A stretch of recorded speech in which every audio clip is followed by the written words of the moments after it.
Right. Good evening. He says as he sits upright. I look an absolute mess. There's somebody coming in. Cahill's just arrived. Good man, Cahill. Get your screen centered, Cahill.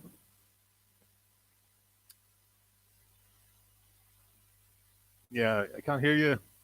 I can't hear you, Cahill.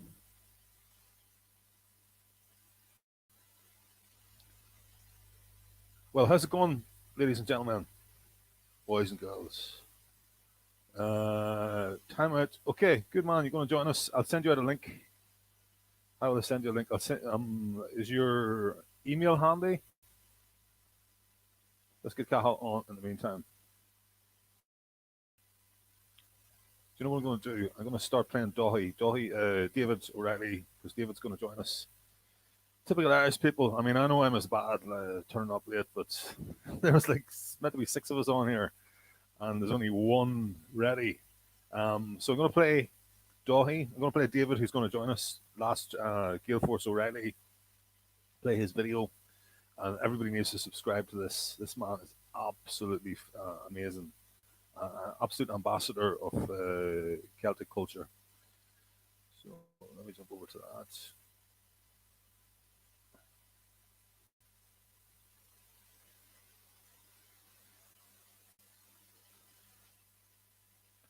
Can I get a 5x5, please?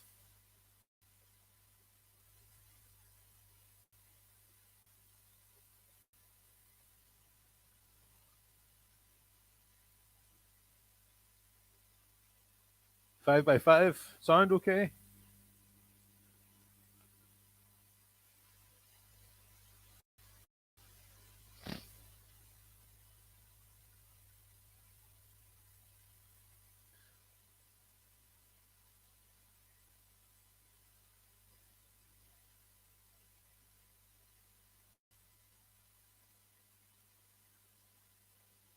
Drogheda ones. I can see you backstage there. Can you sort out your cameras? One of you is showing the ceiling, and the other one is showing your chin. People are complaining. People who don't like me are using this as an opportunity to criticize the what you call it, the stream. So let's not give them ammunition.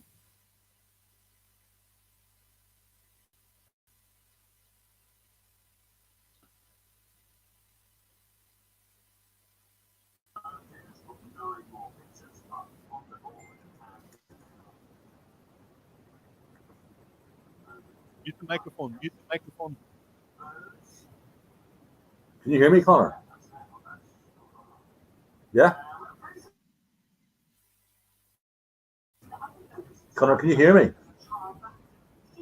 Yes. Right. Yeah. I can't really hear you. You're very muffled there.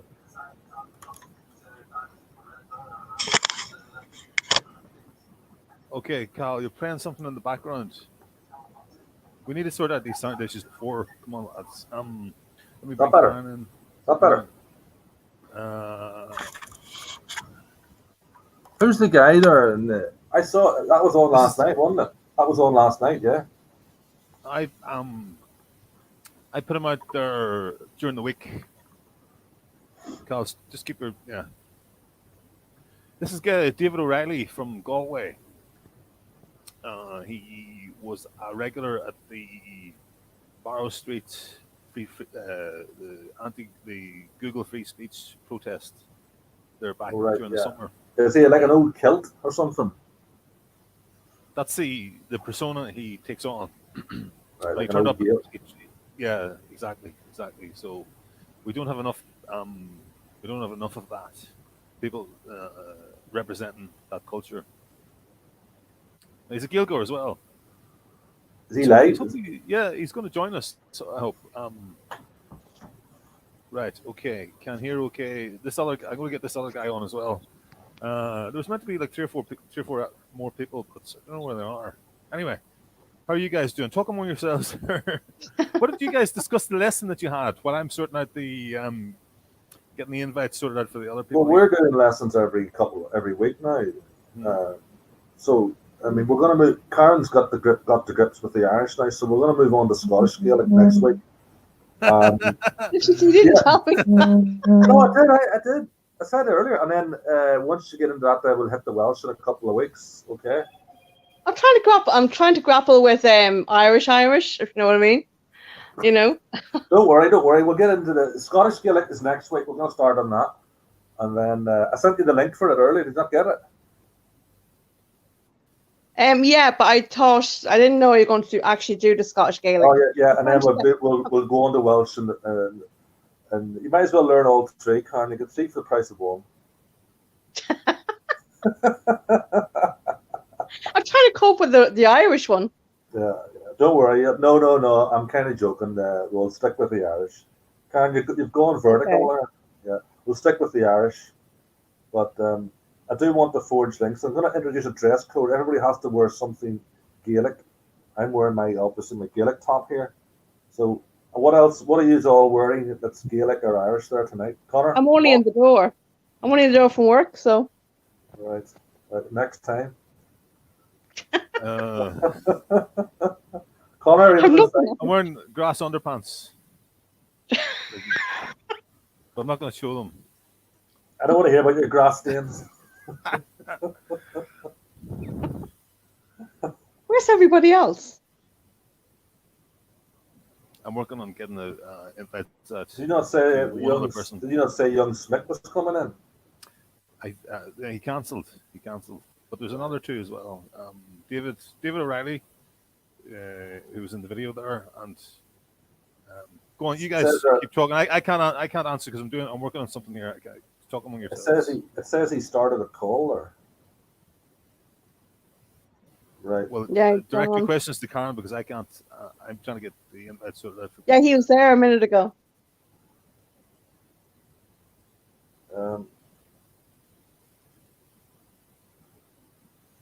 No, I don't want to waste all my best lines. I want to save it all for when we go live. You're live. This is live. The best Are we live? Are we live? Yeah. I said I'm starting. Come on. You're late. Yeah, I thought this was warm up. It's right. Okay. 7 minutes past 7. Okay. No, myself obviously. If you don't know, myself and Karen have been doing comedy bloopers. Some. I've started her off with the Irish last couple of weeks. Getting on very well. Karen, Thank you.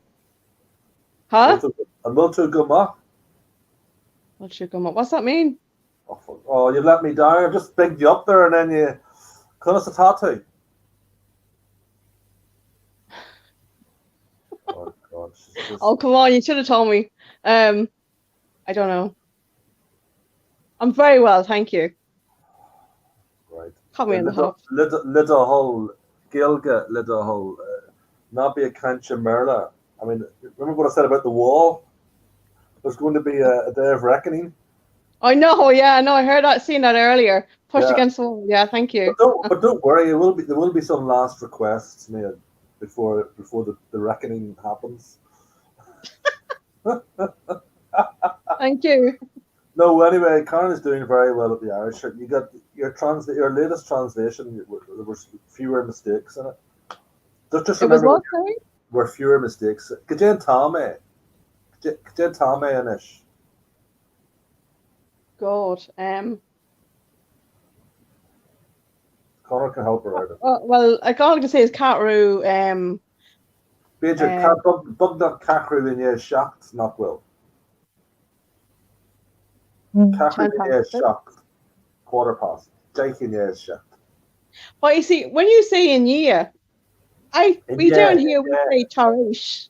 Well, you say Tarish. Say Tarish then. Yeah, say Tarish. Yeah, I knew it was something different. You can use Tarish if you want. Yeah. Yeah, it's much easier to remember actually. Just when you're saying Tashe Kahu in ye, it's always in ye a kahar, in ye kuig, it's always in ye a kuig, a kahar, yeah? You always put the a you always put the a in there, alright? The a always goes in there, okay. So next we'll move on to the next one. We've done the eclipsing there. Hilarious Kahal. Oh, that's more pace, yes. Are we Is more pace joining us, Connor? No, she's not. No. Right. Do you know what I? She's in a huff with me. Because you thought Can you you were hear me okay? flirting with it. Because you thought you were flirting No, with she it. thought I wasn't flirting enough. Right. Do you know how I thought? You know what women are like. Do you know who I thought it was? If only. Who do you Do you think know it who was? I thought. You're talking to each other. Can't hear what you're saying. You're talking over each other. Was Yeah, there supposed to be that's another because woman we're on? speaking man talk. We're speaking man Right. talk. So Boys sheds. shut up. When I heard her talking, I'm digging to Changa Nafir. he's speaking in tongues. Higgins. I thought he Cap Megarosh Tara. I thought it was Tara actually. Oh, Tara. Oh, is that her? Yeah, is that her? I thought that's why she talks very like her. That's what I thought it was. Okay, well, we need to be careful we don't dox her because we don't want to like give away her location. No, I'm not going to. But I just. By the way, does anybody know what Betwixt's accent is? YouTuber Betwixt. Anybody in the chat there know what Betwixt's accent is? No. Betwixt and between. No. You don't know because you're an adult. Carl's an adult and has to work every day and doesn't have time to listen to loads of videos. Yeah. Oh, there's David. There's the last true Gale with a halo. You've got a halo effect. Oh yeah. How's it going? Not too bad at all. Not too bad. I got there in the end. You got But here we go. Is this getting a bit better now? Let's have a look. No. We'll have to go the other way. No, it's fine. Just wipe your camera. There's a wee smudge at the top of your camera, at the top of your lens of your camera. All right, I've got you. You're right. Yeah, we'll give. How did you know? How did you know that, Connor? There we go. I'm totally deaf and half blind, so it's a miracle. But I've still got all my own teeth and hair. So that's it. I'm a catch. So is this Martin marching on a marching a town? Dahi, come on, let's go. Dahi, that's the man we're talking about. That's the man we just give a preview of your video, David. A wee 10-second blast. Dahi, and we'll get it. It's Tug Agam. Neil mo cuid gailge gaíntach ach tá mé brasasta cant gailge le indéna, you know? Tá not gailge agat, yeah. The piece of bug gailge. Mine for it, right? It's Mr. Cahill or this Karen ag Fulham. Hi, David. Yeah, hello, Karen. How's things? How's things? We're good. I seen you down on Google, with Gemma last year. I love. Oh yeah, that's right. Yeah, that was my that was a great experience for me. Because that the imagery of the Gael that I was trying to promote reached a lot of people. It was something that surprised me. I got a lot of it was a big wake up for me. Yeah. And you do that kind of because of the tourist thing in Galway. Is that something you do in Galway? Oh yeah, that I do events and things like that, or heritage events and things like that. Right, very good. Yeah. Is that Glórtha? In Glórtha Nieskart Cantina Glórtha Tomwich in Glórtha o Nieskart, Tá Connemara ar Tivella and Bay, Tomwich Tomwich ar Ekel are across the bay to Connemara, but we're on the other side of the bay. We're on the south side of the bay. Lovely part of the world. Yeah. Oh, it's grand. I love Salt Hill. I love Salt Hill. Beautiful. Aye. Overlooking across County Clare. Yeah. That's who you look at. That's where we are. When you're in Salt Hill, you're looking across the bay to us. Yeah. Over the Tra, isn't it? Yeah. That's right. Yeah. I think Tasha Gaholan. Beautiful. Yeah. So you're getting in touch with your Celtic ethnicity there. Then that's your gig. Oh yeah. Well, will I talk about that? Yeah, please. You know, it was something that so it's something I felt I could do, and it was something that was being neglected too. I felt so. I mean, you know, you're talking about the reenacting community, about living history, about just embodying the heroic self-image of the Gael. So, you know, I've spoken about this a lot, and you know, I come up with your key phrases about what you mean. So the key one is, you know, the heroic self-image. So what we're trying to create is we you know, the likes of Cuchulainn, the likes of you know, Brian Boru. These are our heroes that teach us about who we are, and we try and identify with them. And so, you know, I'm actually being that and doing that, and you know, we've got the gear. So I mean, in Irish reenacting, you'll find about 9 out of 10 reenactors want to be Vikings, because Viking represents a kind of pagan, lawless spirit, which is, you know, the spirit of the age today. But I never felt drawn to that. I felt that we needed to represent our Irish, Celtic, Gaelic past, and it's actually been quite neglected. And I mean, you can go on the internet, you can buy any amount of Roman gear or Viking gear, but you can't buy the Gaelic gear off the shelf, because it's not frequently done. You know, the equipment, the specific the weaponry, the gear that we'd be wearing, you know, it's all distinctly Irish, and you have to make it yourself, you know, or you have to get someone to make it. And so, you know, it's quite a specialist little area to be into. And, you know, I've done the most important thing I did, I suppose, was to reproduce the Irish chariots, which are all throughout the Táin. Nobody rides a horse in Táin Bó Cúailnge. Everybody drives their chariots. So I went to the high crosses of Ireland, and you'll find 6 chariots on the high crosses, because they move. The chariots are in the pagan cycle, but they're also in the Christian culture. So right up to you know, 1000 AD. Say it again. The Irish word for car comes from the word for chariot. It's not an anglicization of the word car, English word. It comes from the Irish for chariot. Yeah. You know? Carbad, Carabador, you know, even the word Carabador is a modern Irish word. You know, you could use that for the driver of a horse-drawn vehicle. So it's Carbad was also it's a very what's the other word? Riada. Riada is I think a more ancient Irish word for a chariot.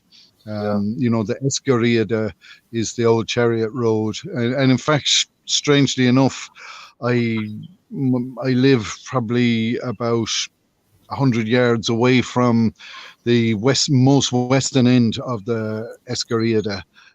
When it meets Galway Bay here, and of course the Esgariada is the scree from the great you know, from the Ice Age, and it's just a wave of scree of stones that have left up all the way across the middle of Ireland, and it formed a road essentially, and takes you all the way to Dublin. So that's where I am, and that's what I've done. I've done the, you know, I've been on the telly a few times with John Creedon and with Neil Delamere, and it's been very satisfying for me to get that recognition. And of course, I blew it all to some degree when I went up and supported Gemma and really nailed my colours to the mast. But I'm glad I did it because, and I won't go on for too much longer, but I'm glad I did it because the culture, the culture of the time at the moment is, what is being sponsored, what is being promoted is European culture. It's not local Irish culture. The Viking thing fits into the European sales pitch. It fits into all that, but our own national identity of the Gael, no one's rushing to promote it, and I was surprised at that. Now you will get on telly or and that kind of thing. Production companies want to see it, but the academic and they're not really that interested in it, So I was glad to just take it forward, take it forward the way I did, because what had I to lose, Yeah, you hear very little about the Celtic social structure that they may have had on Celtic imagery. You do get more about Viking stuff and everything else. The Celtic thing seems to be sort of almost conveniently forgotten about. Well, see, the interesting thing that David said there is that the people are interested in it, but it's the production companies. So there's this class of bureaucrats and the people who decide what we should see and what we should know are preventing. It's almost like an ethnological. Well, John Creedon does do a lot of stuff about the stuff about the place names, the Logan Yamaha. He's a public broadcaster, so he's doing he's probably one of the few that are actually doing their job, which is to represent our culture back to us. Yeah. But and he listens to you. He listens to you. You don't get edited out with John Creedon. So I was really pleased with the interview I did with him, and it's been repeated about 15 times. So that was a real winner. I'd like to see a vehicle for us to be developing the Celtic links, as I was saying earlier to Karen, between ourselves and our Celtic cousins in Britain, the Welsh, the Scottish, the Manx. The original people, a lot of people don't realise that the original language of Great Britain was Brythonic, which was Celtic, which is similar to modern day Welsh. And, the word Britain predates anything to do with the British Queen and all that. Britain predates England. So we shouldn't be afraid of tapping into that linkage there and promoting the islands as the Celtic heritage that they all have. The Welsh are very interesting because Wales voted, of course, to leave the EU. So they're very in tune with their nationality and their independence. And they're very strong on their language, actually, as well. People think that the Welsh are just little... Wales in Irish is Britain Bug, Little Britain. But the Welsh are very fiercely independent people. And they voted out of the EU, which the party of Wales, Plaid Cymru, is pro-EU, so they're being a bit disingenuous there. So the Welsh is more strong than the Scottish. We're somewhere in between. I'd like to see a vehicle of linking up, of getting together, and promoting that sense of Celtic independence amongst our nations. Sorry? I was going to say, we think we're behind the rest of Europe, but then Wales and Scotland are and Catalonia are way behind us. Because as far as I know, they don't have a truly Eurosceptic nationalist movement in either Scotland or Wales, or certainly not in Catalonia. Well, a lot of the people in Scotland. I know Catalonia is not part of our. Okay, so let's leave Catalonia out of this discussion for now. But let's. Well, a lot of the Scottish nationalists that voted out to break the link with Britain aren't in favour of the EU, so that's not been given proper space by the Scottish National Party. And as I said, we see the agenda being directed from a certain class. And Plaid Cymru in Wales aren't, I don't think, representing the people of Wales who voted to leave the EU themselves. So they are Eurosceptic. So that agenda's not been played out. Yeah. So you said, and go ahead, David. Yeah, even from a European point of view, our Celtic culture has people in Europe, the more modern countries that have a more, in the end, our culture, our language is one of the most undisturbed cultures. And a lot of people look to us as a source. A lot of people in Europe, in France, in Germany, and the rest of it, they have a Celtic past too, and they look to us and they imagine what it might be like to have this ancient continuity that we have. But we don't seem to celebrate it. We don't see it. We don't see it. We don't have it in as high esteem as the way people view us. So it is. It's a treasure. It's something people want to see, and it's something we should be promoting from all kinds of perspectives. But we're generally not. One of my big bugbears is that we haven't done the movies as a nation of St. Patrick, of Brian Boru, of Hugh O'Neill, of Cú Chulainn. These are all Braveheart stories that nobody's gone near. Nobody's touched. Yeah, because a lot of the story of our nation and where we slip up all the time, or what screens our whole identity, is this idea that we're somehow subsumed into a British culture, where or an imperial culture, whether it be the British imperialism or the European imperialism, that somehow us as a small part of something bigger is a better story than ourselves as ourselves alone, as having a civilization, an identity, a purpose, a vision, all of our own.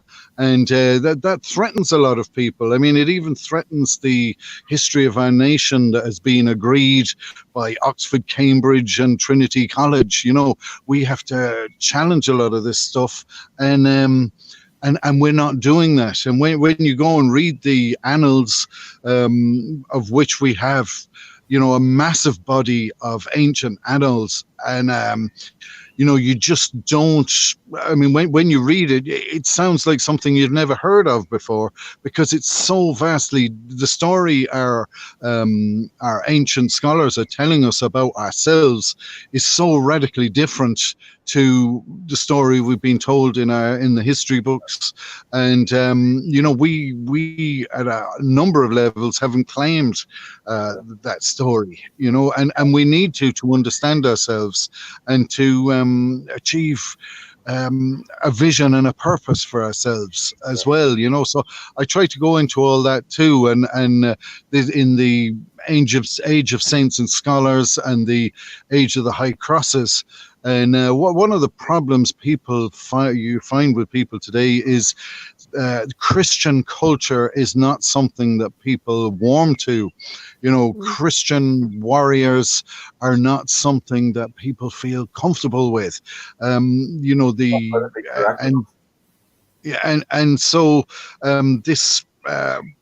This kind of pagan imagery, this kind of native wild man stuff, that's what often gets promoted. But in fact, what we have is a civilization which has a lot of credit and a lot of achievements. And for example, Niall of the Nine Hostages, he's my favorite, and I think his film should be made first, because his story and the story of St. Patrick run together, and his story completely reshapes our understanding of our history, of our ancient history. The idea that Niall of the Nine Hostages after the fall of the classical empire of Rome, that he pulled together an alliance of his 9 hostages, which were the 4 kingdoms of Ireland, the Picts, the Britons, the Saxons, the Franks, and the Gauls. So what you find, and what the story that isn't told, is that most of our kings in the 5th and 6th century are dying fighting not in Ireland, not in Britain, but in Gaul. You know, some of them are crossing the Alps. You know, there's a whole load of stuff going on in Europe, which the Irish kings are central to, that we know absolutely nothing about.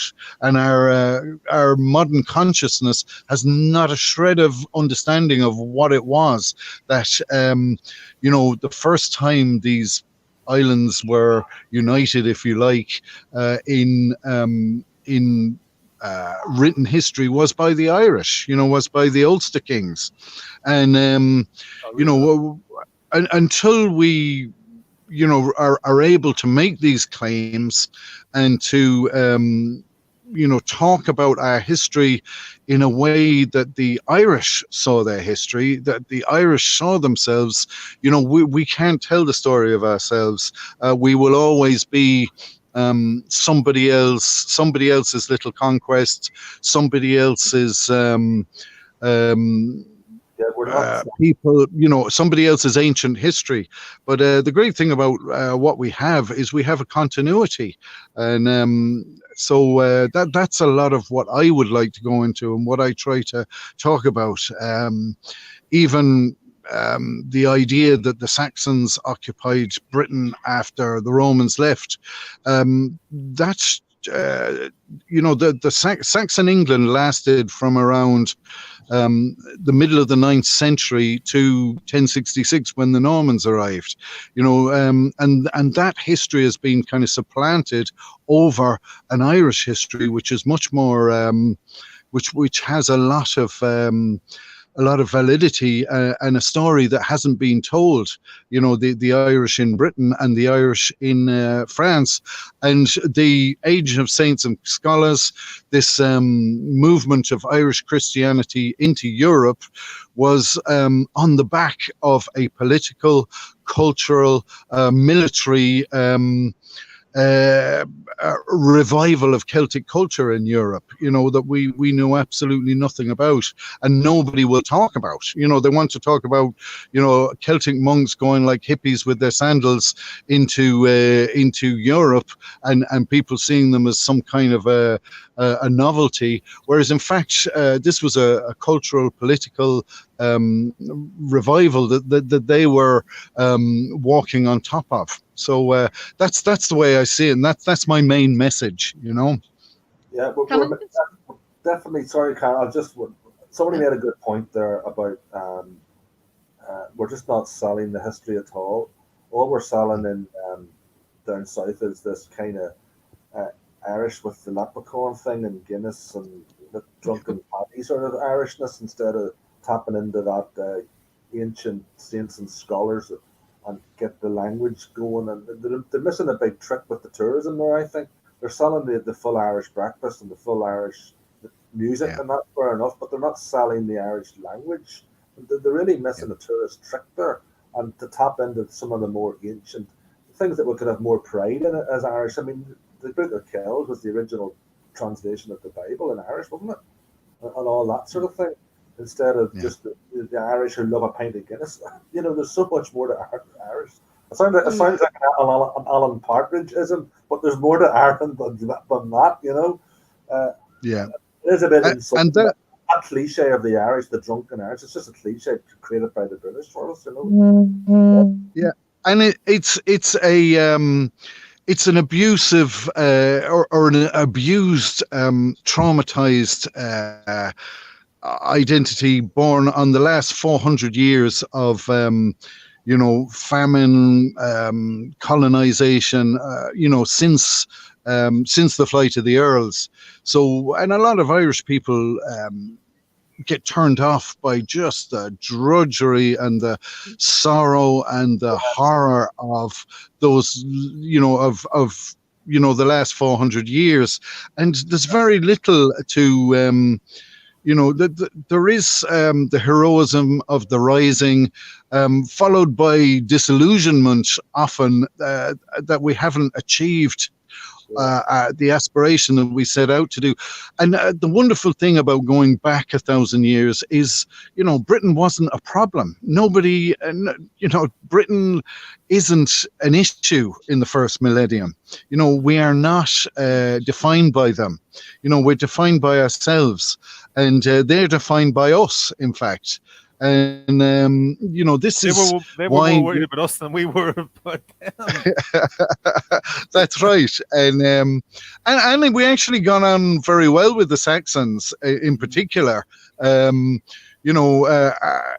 the Great and the Irish had a lot of respect for each other, and there was a lot of cultural exchange at that time.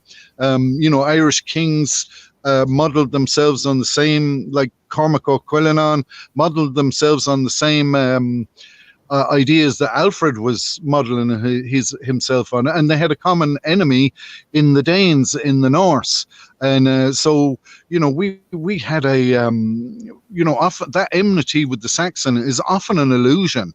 For in the first millennium. In fact, Niall of the Nine Hostages, his mother, Karen, she is a Saxon. So, we've got a lot, which is a bit shocking for some people when you're looking for this kind of racial purity idea. It's actually the culture was created by ideas and by what was created was powerful, which it had a culture and a religion and language and all those things, which asserted itself very strongly. But Patrick, for example, between Patrick and Niall of the Nine Hostages, they only had one Irish parent between them. Yet they formed this, our modern version of what we see as Irish, and so it's also very complex, and our modern ideas of purity, they don't always work when you go back to how our modern identity was formed. Karen, what were you going to say there? Well, I was going to say that, how is Irish taught in schools now? I mean, if you look at, do you notice any change in maybe children learning it more? Do they have a love of Irish more than they did probably when I was growing up? And the other question is, what can we do to maybe form, say, kind of like a space where adults and children can maybe form a channel that we can maybe broadcast to love the Irish again? Because I'm only starting to like it myself, because myself and Carl is doing it every week, and I'm doing something every day. But that's through technology and maybe someone else teaching me a different way of learning and liking it, because when I was growing up, I hate it. So we have to change the way we learn and hear Irish. I mean, I know what Carl's saying. It's sort of like, it's like a very tourism type of version of Irish, but it's like we seem to hate our own culture. We're taught to hate our own language. Yeah. I'm just wondering, like from David's point of view, do you notice a change in the children maybe? Well, I think that's great what you just said, because that is the challenge. I mean, I'm very much an immigrant son, so my own perspective was that I spent nearly all my childhood and my education in England. And so my wife, who did all her schooling here, she would very much share your sentiment, and I don't understand that myself, because I was very much someone who loved Irish culture from afar, and when I came back to live here in Ireland in my early 20s, I didn't have any of that. Any of that experience for me. And what you find, the difference between people who've been taught Irish in schools and people who haven't, who have learned it from a book like I have, is that the guys who have learned Irish in schools, their heads are going round at 100 miles an hour and the mouth isn't moving, you know, because there's a lot of fear of getting it wrong, you know, and and also there's a fear of not being that true Gael idea or that icon that we're supposed to live up to, and we're not living up to it. And I think that when I speak Irish, I make loads and loads of mistakes. I've terrible Irish, but I keep on butchering through it, you know. And that's you know, shamelessly, like. And some people look at me and go, you know, would you not just go away and learn it properly, you know? But at some stage, we have to take what we have and, like a Polish person speaking English, you know, we have to speak bad Irish, you know, we have to speak bad English and just try and be understood. Yeah. And yeah. So no, Gilge Clistje na Burl, no. Gilge Brisson na Burl Clistje. Kincha, you know. I wish I had your I mean, I'm trying to kind of battle through, like, you know, I'm afraid, like your wife is saying, like, you know, you're afraid to make a mistake, and that's really from the school. So as an adult now, in my late 40s, 30 years after I leave school, you're still remembering that. But at the moment, it's kind of a little bit easier. But sometimes I get a block because somebody throws at me and going, hey, it kind of, the bad memories come back, or you're making a mistake, you got it wrong or whatever. And you have to kind of remember that it doesn't matter that you got it wrong. Definitely something wrong with you know, they get independence back, Ireland, and then they don't bring the language back. I mean, so they can have a cultural independence, but they just completely failed there to reconnect with the language. So it was almost like, what was the point of any form of independence? I mean, look at Israel. They have their language back. So they just went from the other extreme. They went to just completely barred any other language, bar Hebrew, and they brought back the language. You could do that. Right. One generation could do that. But I'm not saying we can't have to ignore English. I know I was joking earlier saying about that. I know. But I mean, I hope we need to do better. What is it? Is it because we're so influenced by British / American culture that we want to watch the BBC and the soccer as well as our Irish? What is so wrong that we can't bring back our own language? It just takes for an adult. It just takes it takes an effort. It takes a conscious decision.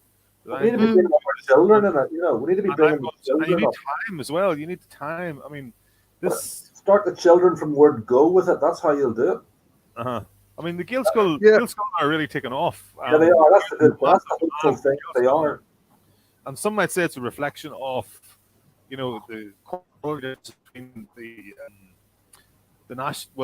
English medium schools where you've got lots of kids coming in who don't speak English as a first language, and then that drags down the speed and that slows things down. So there's that. I mean, for whatever reason, there's right reasons and wrong reasons. To me, they're all the right reasons. But it's great to see. We'll take what any reason we can get, you know. I'll say that. Yeah, go on, Karen. No, is there a Gaeltacht on the east side of the country? Does he on the west? There's one in Navan in County Meath, I think. All right. Yeah, and Waterford as well. You've Waterford and yeah. I mean, for myself, it's easy because we have a Gaeltacht just round the corner. There are people who will speak Irish to you in the street, even though I live on the other side of the bay from Connemara. All my kids went to the Gael School, and we gave them the choice when they got to 12, would they like to continue in the Irish school or continue in the English? And two of them chose to carry on in the Irish, and one of them chose to carry on in the English school. But the two guys who went to the secondary Irish have fantastic Irish, and it's lovely to hear them. You know, I mean, wonderful thing for me was when my son, who's in his 20s now, a couple of his buddies had come back from America after working there for the summer, and the three of them were in the front room yattering away in Irish, and because they hadn't been able to for such a long time, and it was such a joy for me to see this second generation, because my father had no Irish at all. He was an Irish immigrant. My mother was from Kildare. My grandparents knew of Irish. My great-grandparents probably had Irish, and you know, they're from different parts around the country, and it's lovely for me to see that wave of, you know, Irish going completely, and the Irish coming back slowly through my generations and through my children, you know. So it's totally possible. But I'd love to. Yeah, and I'd love to say one more thing is that I have a perspective as an immigrant son, and I actually see it as a strength to have been born in Scotland, because my perspective on Irish culture is, you know, I can see it from a different angle. And I think there's another important time that we need to talk about, and that's the 50s. And I think the disillusionment of the 50s, you know, all these guys, Albert Reynolds, all that generation, you know, they were the generation who went to work on the sites in England, you know, and it was almost proven to them that England was so much better when they were over there. And I think somehow they lost the vision. You know, they were so impressed by what was happening in England, and so, you know, looking at what was happening back in the 50s here. I mean, my mother emigrated in the 50s. You know, I think that was a period where people lost belief in the vision of 1916. You know, I think that it's not our generation. I think that something very profound happened then, and people started, rather than developing Irish industries, they just started adopting models that were working in England. You know, they were just bringing back English models and developing them here, and you started to see school textbooks. I mean, I was shocked that the textbooks that the kids learned over here, my cousins who were reared here, were almost exactly the same textbooks as I was reared on in England, you know. And it seemed to be that at some level self-belief was lost at that point, and you know, people stopped, the government departments just brought over the what do the English do, we'll just do that, and then that led into the European Union, where it was like we lost faith in ourselves. And T.K. Whitaker, what did he say? You know, let's just beg to join again, or something like that. He said, give them back the key, give the British back the keys, he said, or something like that. And he was one of the civil servants who was most involved in setting up modern Ireland. And, you know, it was very much a loss of the vision and the sense of purpose of Irish nationalism. So I just throw that one out there and see what you think of that.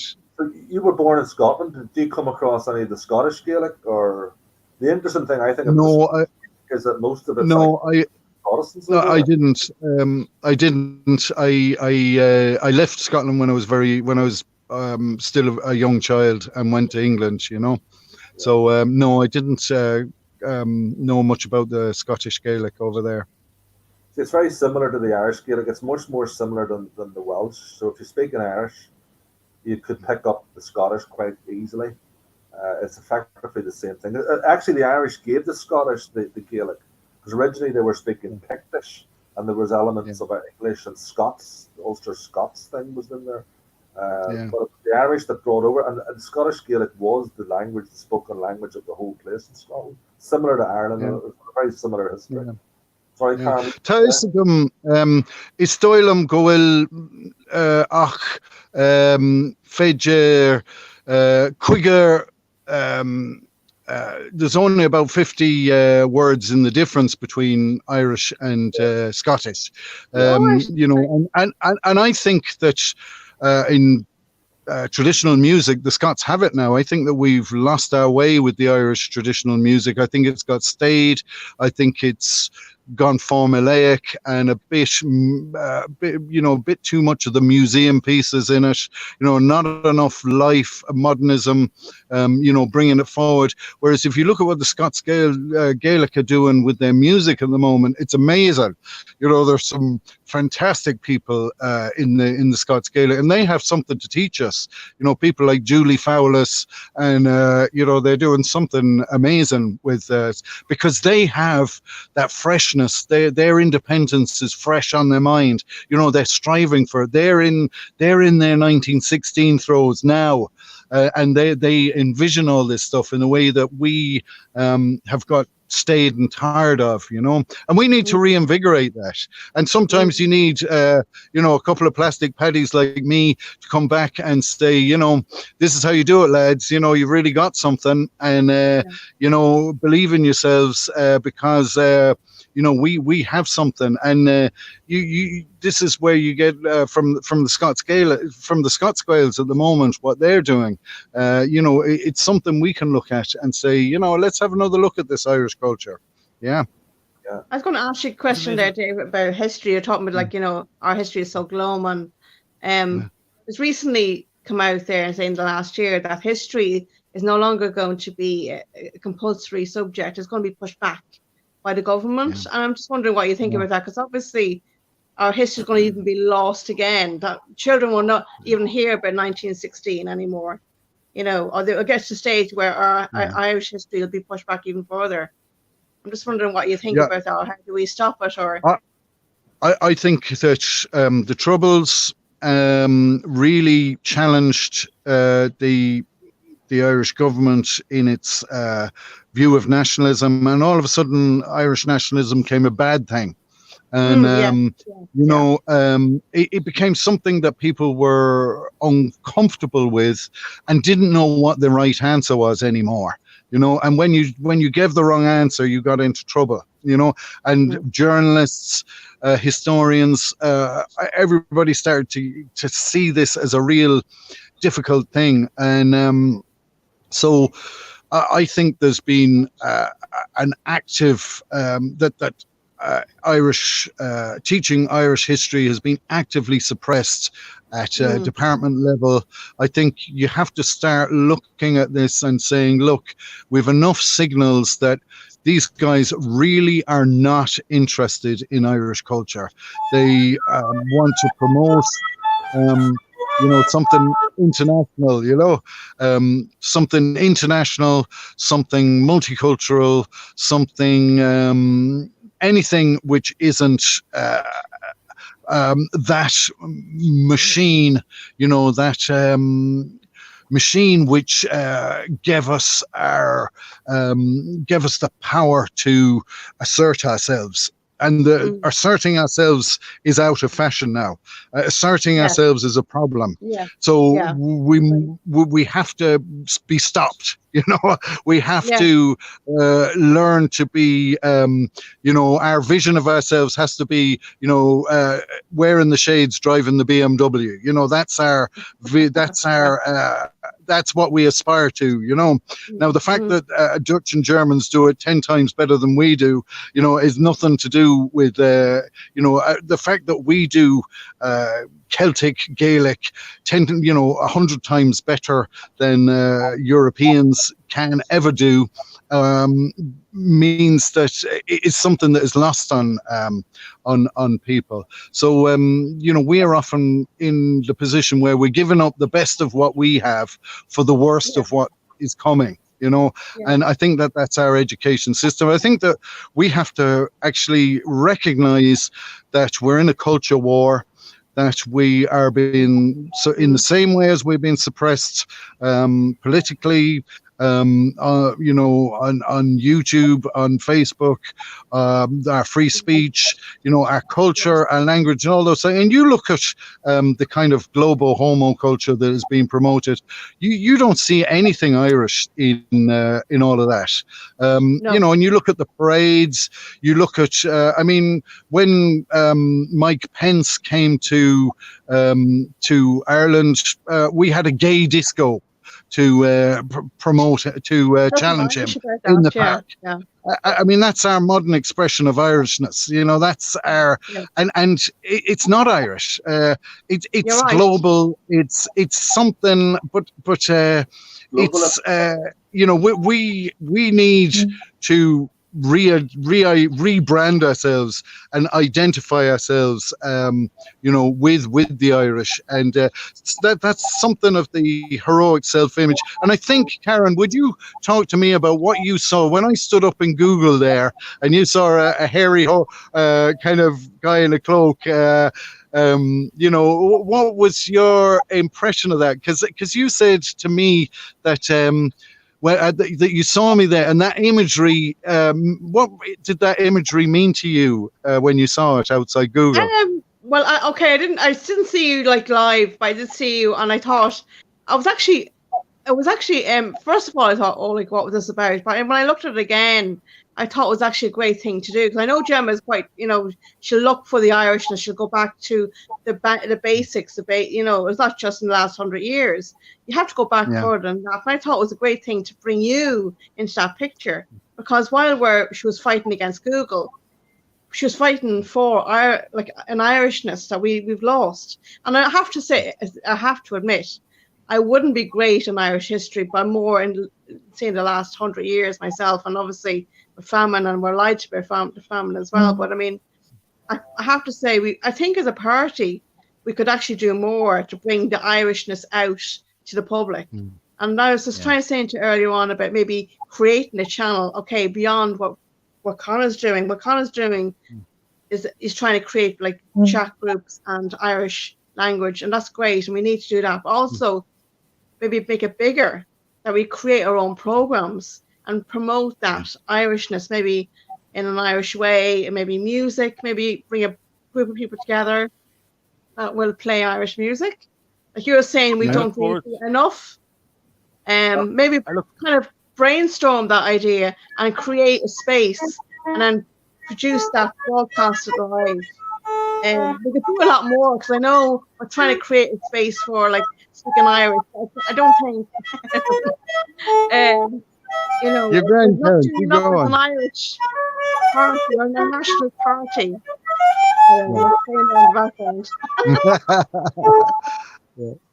Very good, Colin. With your cue card. What I'm saying is, we could do a lot more. I mean, what we're doing now, it's in bits and pieces, which is great. It's a start, but we need to kind of maybe bring it all together and brainstorm the music. Huh? Yeah, tune speaks 1,000 words. That's very good. Karen, I'm very interested in what you're saying, because you know, I think that the wonderful thing about culture is that it's a uniting factor, and our culture isn't an organization. You know, it's a social thing, you know, and that's a comfortable environment for us all, you know, and I'm hoping at some point I can I was going to at some point this evening take the opportunity to disagree with Connor on something, but in a constructive way, you know, in a way where we don't become enemies. We don't accuse each other of anything. We don't cast slurs on each other's integrity, you know. And within a movement, within a movement, within a movement that happens. Yet in a social cultural event, you know, when you're just listening to music, when you're watching the Irish Chariot, when you're doing this, you have no one's in control. You know, it's something where we can all stand together, and it's a safe place to do that. You know, sorry, Connor. Yeah, fantastic. Look, this is great. I mean, I'm all about the debate, and there's things we need to debate. What I don't like is like people coming on, if they disagree with you, they just give they give you a string of abuse, a couple of ad hominems, they question your loyalty, they question your nationalism, whatever. So if you have been like, and I block those people, like if they're rude, if they don't put forward an argument in a civilized way, in whatever forums I'm running, because that is not the way to conduct debate. I often block people like that, or sometimes if it's not too bad, I give them the chance. But if they do it twice or three times, if I like the person or I know them, I might give them a warning first. But somebody who don't know just comes straight on and just goes straight into an attack. This is not the way you win friends and influence people. What David is about to do, I'll take that all day long. You have we're on the same side and we're having an argument, not even a discussion, an internal discussion to try and hammer out the truth. Exactly, and he might give me an argument. He might give me a point that I hadn't thought of before, and I agree with. I think that's a good point, and that might soften my attitude about something. So this is how it's done. I mean, let's model it. Sorry, go ahead. Yeah. I mean, let's take back in the Galway group, I had to really do a lot of people managing with your criticism of the approach that Gemma is taking up. And I recognize that your criticism isn't of what she's doing. Is this the best thing to do? And so I would disagree with you, Conor, on the your thrust, your argument that that perhaps this is a distraction, that this is something that the challenge in the High Court is something which should be further down the list to the more pressing issues of Irish sovereignty or the multiculturalism and the what's the other one, the population replacement. Yes. And you're saying we can win that all day long, and I agree with you on that. And I'm quite happy win that to all day long if we we don't insult the public or put the public offside. That's my point. Go ahead. And I would. And I get that point, and I would say with what Gemma's doing, I would say there's a scripture in the Bible: "Blessed are you when all men hate you," because great is your reward in heaven. And also, so they treated the prophets that went before you, And sometimes a good old row and a conflict. When people are watching that, it has a dynamic all of its own. And at the moment, it's center stage. And I'd encourage you, Conor, to trust that whole process and see where it ends up, because it could end up, so there is so much attention on it now that, we could end up, that attention could end up being an education process for a lot of people in the country, What do you think of that, Conor? Well, I've been watching this, and maybe my opinion has softened over the days since I started taking this stance, that I am seeing that people are fed up with the lockdown, and it does seem to be over the top in certain areas, like the 2K thing. But we've seen that's just been relaxed back to 5K. What are the other things? There's certain aspects of it that seem to be the most nonsensical or the least. Okay, they can be effective, but they're the most inconvenient for people, right? So they're not a good bang. It's not a good bang for your buck. The 2 meter exclusion, that seems to be okay. We all know, the policy that should have been in place was the closing of the borders to foreign people coming in way back, but that horse is bolted, so we can't do that. So the second best thing would be to prevent other people coming in at the moment, to contain whatever virus is in. We're not actually importing more virus, okay, but that hasn't happened. So what do we have to deal with what we have, okay? So the 2 meter, etc. But there are things that people are upset about. Workers being brought in from Bulgaria, of course, and Irish people not allowed to travel more than 2 kilometers. How tough the enforcement is, I'm not sure. I think it's like a fairly it's more of an okay, it's in law, etc., but it's more of an advisory thing. But yeah, I mean, there is a feeling out there. It's not a. I don't think it's a. I mean, the thing you have to get is that the vast majority of people are behind the restrictions in general, whereas like you will have a spectrum of people who are against. The tougher. Okay, most people will be against the toughest, most inconvenient, and most nonsensical requirements or restrictions. But as you move towards there will be like a set of restrictions that people will agree on. So to remove all of them, I think, is very unpopular. But okay, I guess the debate out there as to which we should be having the debate, which restrictions should go and which restrictions do we keep, rather than just challenge the High Court and lift everything. Take. Because people read that, rightly or wrongly, the public read that as just take all restrictions away and let people do whatever they want. And the public very... 1 second, let me just get 2 seconds more. The public very rightly reject that. Very rightly, in my view, reject that. The debate we should be having is which restrictions need to go and which do we keep. Yeah.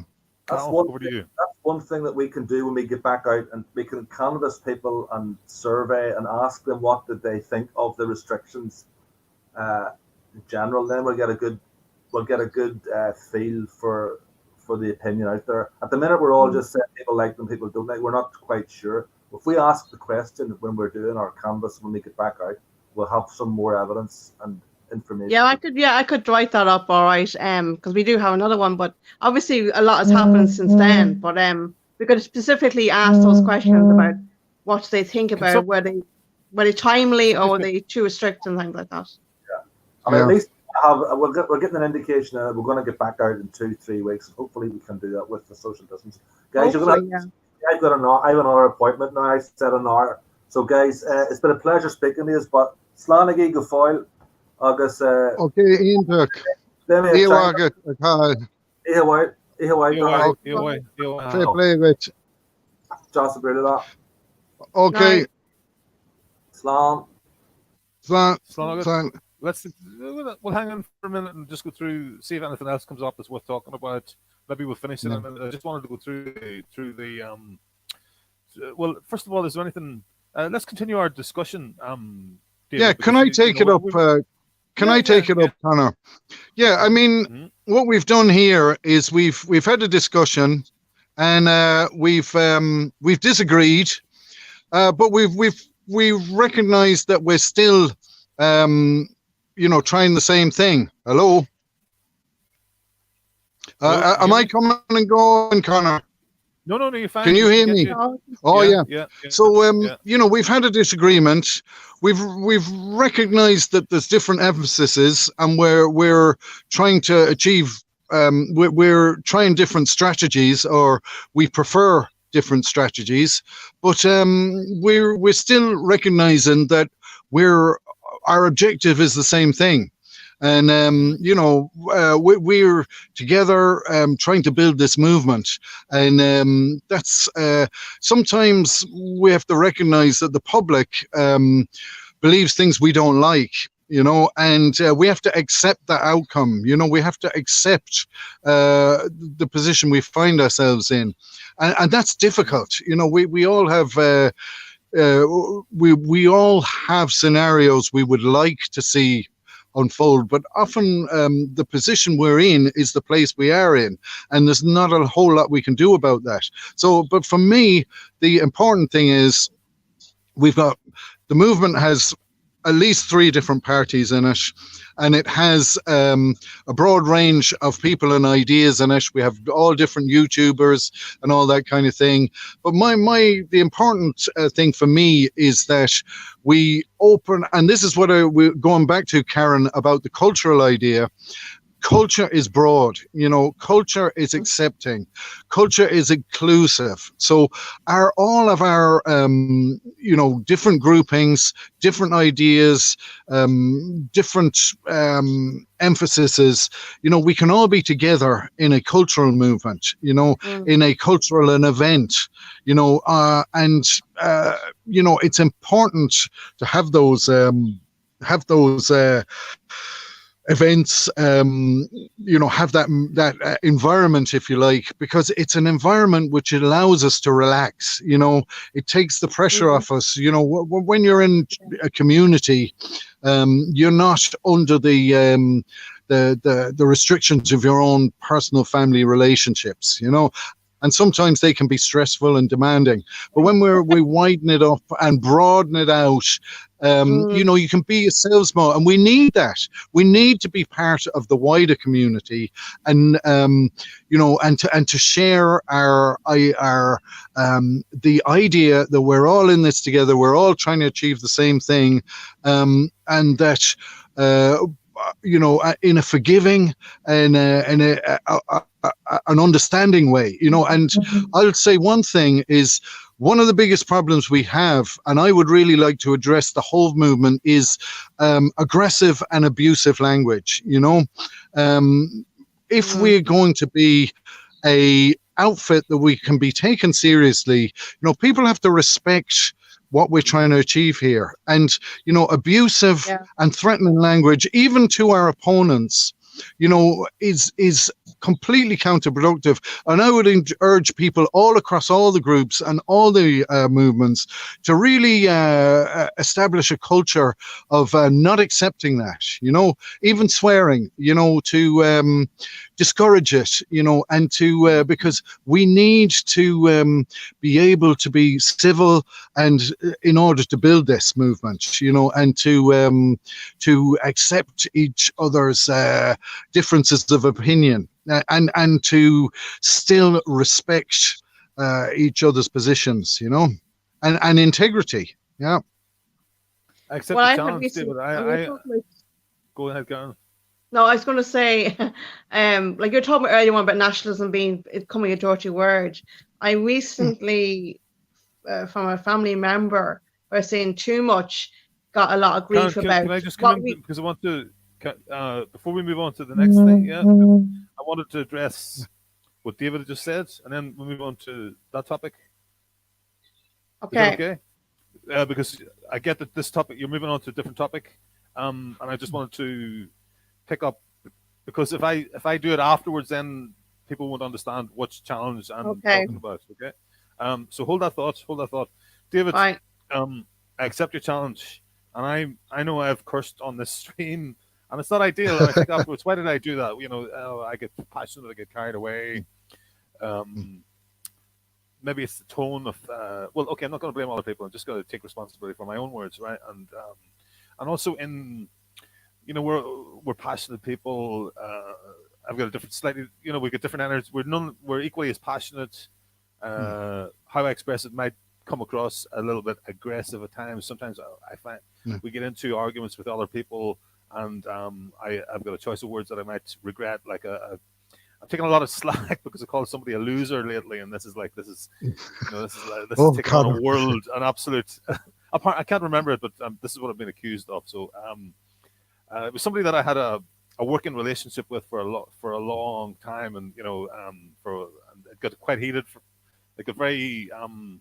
It was very encouraging at times. At other times, it was heated. There was tension between us because one wanted to go one way and one wanted to go. One thought we should go this way and one thought we should go the other way, etc. And I may have called this person a loser. I can't remember it, but apparently that's what I've done, and that's caused an absolute world. But I mean, and I suspect that there might be another agenda behind that, driven by somebody behind the scenes. However, that's besides the point. If I hadn't used that word in the first place, I wouldn't have left. I wouldn't have left myself open. So I accept your challenge. It makes a lot of sense, and if I'm going to try and clean up my language and be 100% respectful in how I talk to other members of this movement, how I address them, and we're seeing the fallout at the moment. We're seeing a terrible slanging match an absolute awful slanging match going on. I wouldn't say there's bad language involved, but there's like insults being traded across the internet, and it's very damaging. And it's maybe it's cathartic to one degree, but at the same time, our enemies are sitting having a laugh. They're sitting having a field day at this. Yeah. And that's something, while we're all in adversity, we all pull together. But as soon as we have, as soon as we're starting to win and starting to have a bit of authority, that's when we're likely to fall to pieces with all these little arguments.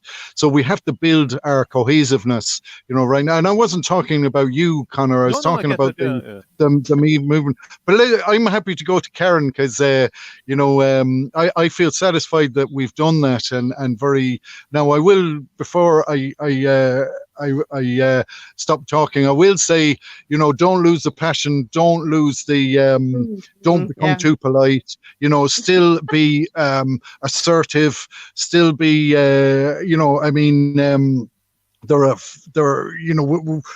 somebody said to me recently and challenged me recently, where's your challenge? Where's your conflict with people? Because there is a place for conflict, but I think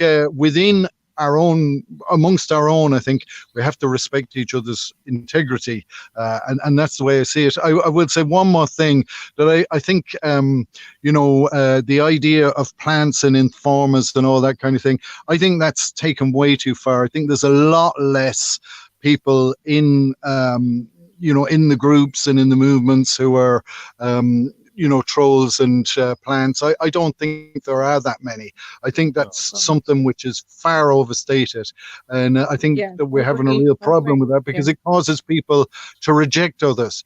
And you can't reject other nationalists. Where are they going to go? They're still in the movement, and you've rejected them. So your rejection is now the problem. And so we have so anyway, I'll shut up now, Karen. I want to hear what you had to say about families, and because it's important. Because you were saying earlier on about nationalism being like almost a dirty word, and we lost our right to kind of maybe celebrate it in some ways. But I mean, unfortunately, the last week I've come across a problem where I wasn't there before, where the old chestnut came back about our party being racist. Now, it's almost as if you're not allowed to love your country anymore, compared to what you were saying earlier on, about nationalism and wanting to love our culture. How do we convince a family member who quite aggressively, not attacked, but I wouldn't say word attacked, but challenged me more than I would have thought about being part of this party? Now, I'm only back in Glórtha 2 years, and my politics has always been kind of elsewhere. I've always been away from the family unit. So I was able to practice politics without any grief. But when I'm back here and I'm with the Freedom Party and I'm, getting organised and all that, suddenly it's like in my face where their family is coming after me to kind of like, well, what you do? And they even told me to leave this party and go to another party, like the Labour Party or something like that, as if it was like a safe place to go. But to me, it's like, I get that I too. can't even choose my own political party. I get told to join the Labour Party. My mother tells me. Yeah. Go ahead. It's just funny. It's funny, but at the same time, I was actually very angry that my family member would say, like, don't be part of this family or this party and go elsewhere. They're telling me to do this. It's not a case of would you. It's like you will or you should. And I don't know how to kind of deal with this, because it was never really a problem before. Like, I'm used to making my own decisions. And here I am told by somebody else to kind of leave this party. But I actually really enjoy doing what I'm doing. So it's like I don't have it. It's almost like trying to take the choice away from me. And why do people feel threatened by what we do? How do we change that? How do we change the word nationalism from a negative to a positive? What do we need to do? What are we not doing? That's what I'm asking. What do you reckon, Conor? I know I'm low on battery. I'm hoping I'll stay going. Go on, Conor. Two things. First, okay, how would you feel if this family member told you who you should marry, for example? I wouldn't be happy. Yeah. Okay. So what about just saying, okay, you're telling me what to do with my life and who I should associate with, who I shouldn't. So have that conversation with them, but leave the political rights and wrongs of it out of it, and say, look, who are you to tell me what I should do? And don't argue with them about this party is great and I agree with other things. Don't just say, look, if I want to go and join whatever the Green Party, name a party. Yeah, anybody, another party that they disagree with, another party that they disagree with from another different part of the spectrum. Right? So if I want to, that's my right. Make the point like you're an adult. Do they agree? And do they now? If they think that they should still tell you what to do at whatever age in life you are, then you can't do anything about that. You've got a different battle on your hands. But if they agree the principle that they shouldn't be telling you what to do, who to marry, for example, or what job to do, then it's the same thing for political parties. And just leave the politics out of it. The second thing I'll say very quickly. I agree. So try that and let us know how you get on. Or maybe you've tried it already. Well, I'll say what I think. Yeah, go ahead. I'd say, I think that we often start to think that we've somehow changed to become this thing, that this is the new us. But we've got to prove to people that this is not a reinvention of Dave. This is how I always felt. I always cared about my identity, and that, I mean, for example, myself, I marched for Nelson Mandela back in London in the 80s. And when I look at it, I kind of can see a continuity here. I was marching for Africans to be able to have control of their own nation, of their own environment. And that's exactly what I'm marching for here. Yeah. So, that's exactly with Irish. Just replace one word. Exactly. Yeah. It's just that we're a different people. We're a different ethnicity that looks different, and it's exactly the same thing.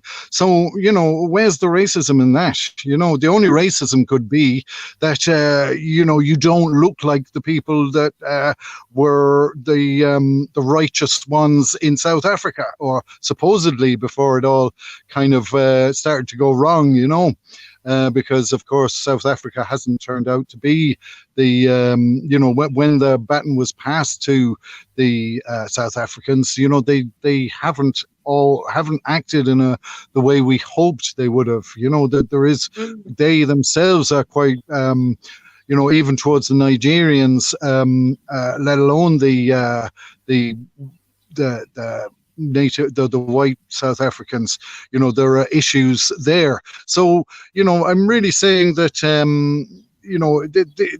if there are issues around race, it's that, we are entitled to stand up for ourselves too, despite who we are, and despite what our ethnicity is. And we're entitled to do exactly what everybody else is entitled to do, I totally agree with you.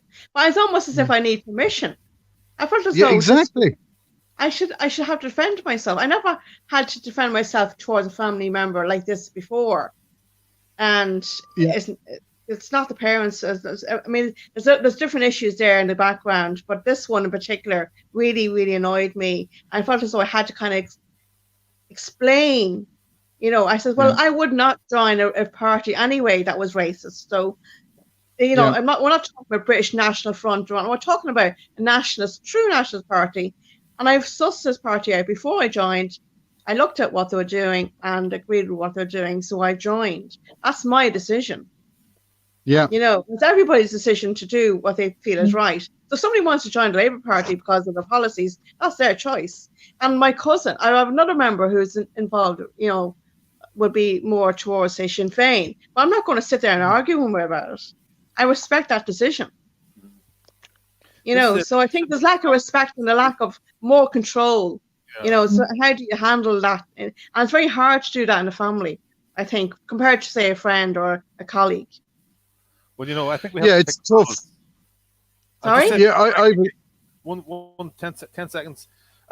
The hardest people to convince are the people that are closest to us, because few of us, and like for example, I've been quite successful in life, but my mother still thinks I'm a loser.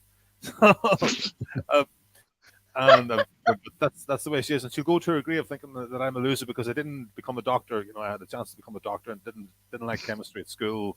didn't like the teacher, and then so I turned down my opportunity to be a priest when I was about 10. And well, for whatever, so I'm a loser now, right? Because like I don't have a stable career that I could have had, which is what her dream for me was. That's okay. So, but other people have the longer somebody knows you, you're the sum of all their disappointments and for you or whatever. And anything that you do will be seen through that prism. So the easiest people to talk to are people from the other end of the county, and like it's all this. A vote is whether it's your parents' vote, your relatives' vote that's taken you like 3 solid years to get one vote, for your party, or in that time you could have like gone out and gone, well, and put the same amount of energy, arguments, and canvas, and hand out a few flyers. You might hand out a flyer to somebody and say, "Oh, I never knew of this party." Okay, I turned up at a door in Island. David, you were with me 3 or 4 months ago. Before in the yes, I got in one 5-minute conversation. I got 4 votes. The guy was so delighted. Oh, I never knew that you were standing. Okay, this is what you stand for. Great, like independent, nationalist, pro-life. Well, I'll tell you what, you've got her vote. She was at the door as well, his wife. And I'm sure our my 2 daughters think the same as ourselves, so you got their vote as well. So 5-minute conversation, knocked on the door, bing, 4 votes. So the piece of paper doesn't care how much blood, sweat, and tears. The ballot paper doesn't care how much blood, sweat, and tears you put into that, getting that X. It's just the same X. The voting register, it's just the same X. And I must say, your campaign. Your campaign in retrospect, you got 1.5% of the vote, and very very few of us got that in this in the Republic, and I think. Say it again. They're good people here in Mid-Ulster. Yeah, well, I have to say that was the sense I took away from Mid-Ulster. Great people. But it puts into perspective what you achieved there. And you were pretty much on your own there. I think you had a good leaflet. You presented the information well, and but you got a good result. And we underestimated it at the time. We did. I thought, for sure, this is going to be the poorest result of the whole national movement, and everybody's bound to get over 1,000 votes. And I was like shocked. I was in shock when the votes came back. That's not too many. That it turned out to be one of the better ones. But so there you go. And we've got lessons to learn, and we can't hear you. You can't hear me? No, I can hear you now. Yeah, you're coming in and out, Connor. A suggestion to make once a proposal to make about learning lessons once we're done with this topic. So I'll put it back to you, David, or Karen. You were in the middle of saying something there, David. Oh, I got over it. I pretty much said it, I think. Oh no, I was going to say I have a sister who would be, would have looked up to me probably as my youngest sister, and I sense her disappointment as I've now it may not actually be there, but but yes, she still respects me as her brother, because she would be very the social liberal, the permissive society and all that kind of thing. And I was all part of that. And then up to a point, I would have been very much,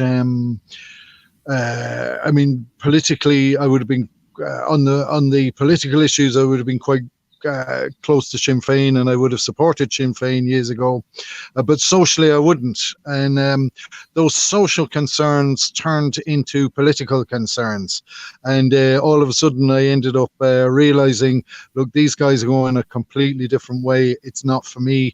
And then they ditched all the pro-life vote, and that was the end of it, But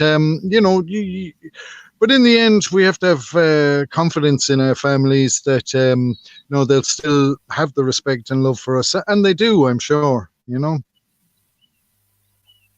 want to say, Conor? It's just tricky.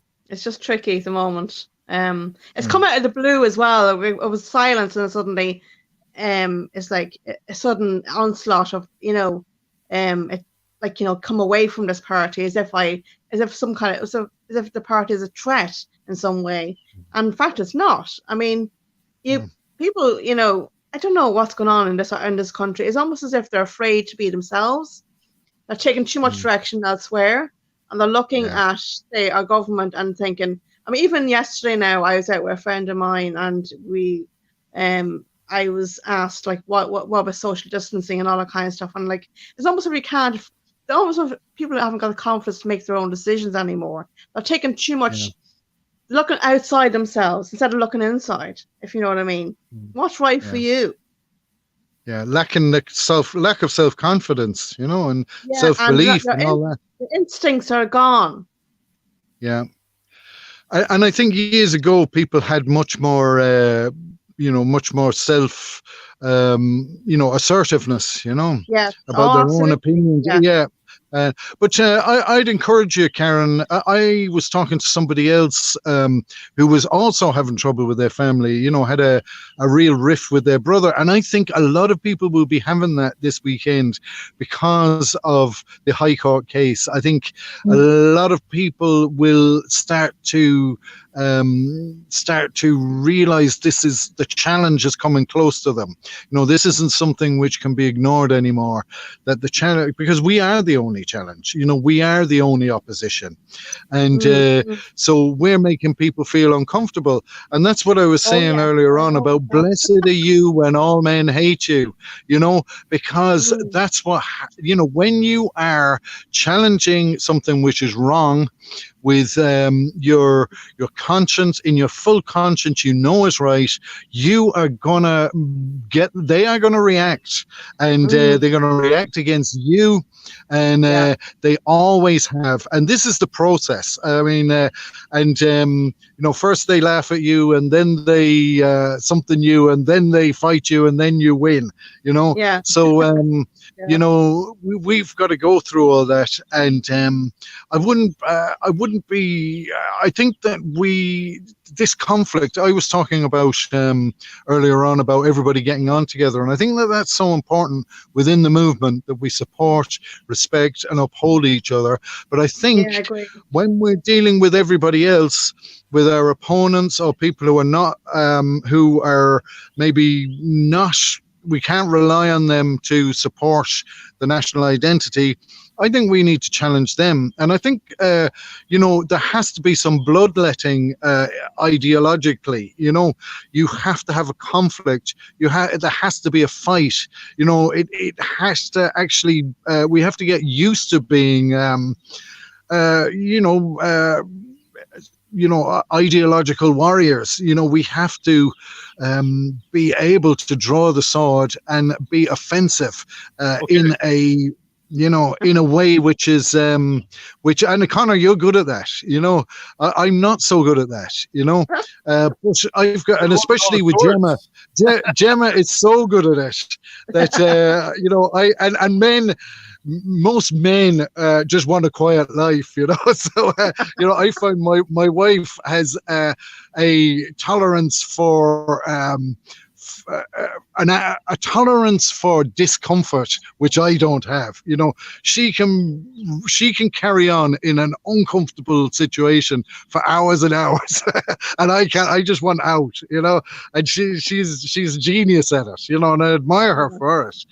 But this atmosphere of conflict and this position of conflict is something we're all going to have to get used to, and we're all going to have to get comfortable with being uncomfortable, and recognizing that that's part of the process, and just hope they love us, Karen, at the end of it all, because I think they do, and they will, Well, I'm not afraid of conflict, but sometimes in a work situation, I had a conversation with somebody today about the corona and how I was very annoyed that more wasn't done last night. And I made a comment to a colleague and a friend today, and she wasn't saying it, but I could tell by her body language and her tone. And she wasn't like being nasty or anything like that, but I could tell that she wasn't happy about my take on it. On the the restrictions, but regarding Gemma, I mean, I do admire a lot what she does, and she's not afraid. What I do like about her, she's not afraid of fear. She doesn't have the fear that most people have, and I'm a bit like that myself. I wouldn't do what she's doing, wouldn't have the money. But the second thing is, she could do more to help herself. She doesn't bring people with her all the time. And what are you talking about? People will hate you. It doesn't always have to be like that. I think she could bring more people with her if she changed her approach to people, whether it's the public, whether supporters, the guards. If she could change the way she probably does it a little bit, she might have more supporters. Yeah. Well, I think really, the court case she doesn't actually. A good thing. Go ahead. Yeah, she doesn't actually need supporters for what she's doing. She's going to do it anyway, you know. Right, yeah, and I think that's something which, whether you love her or hate her, everyone has to learn from that. I have learned so much from her. I agree with that. Yeah. And you know, but then again, I was cutting grass for 30 years and doing a bit of reenacting on the weekends. You know, she's been at the. She has been facing the corruption, the heavy hitters in the state, the bullies, all those people for her entire life. And so she's far more skilled and far more knowledgeable than I am.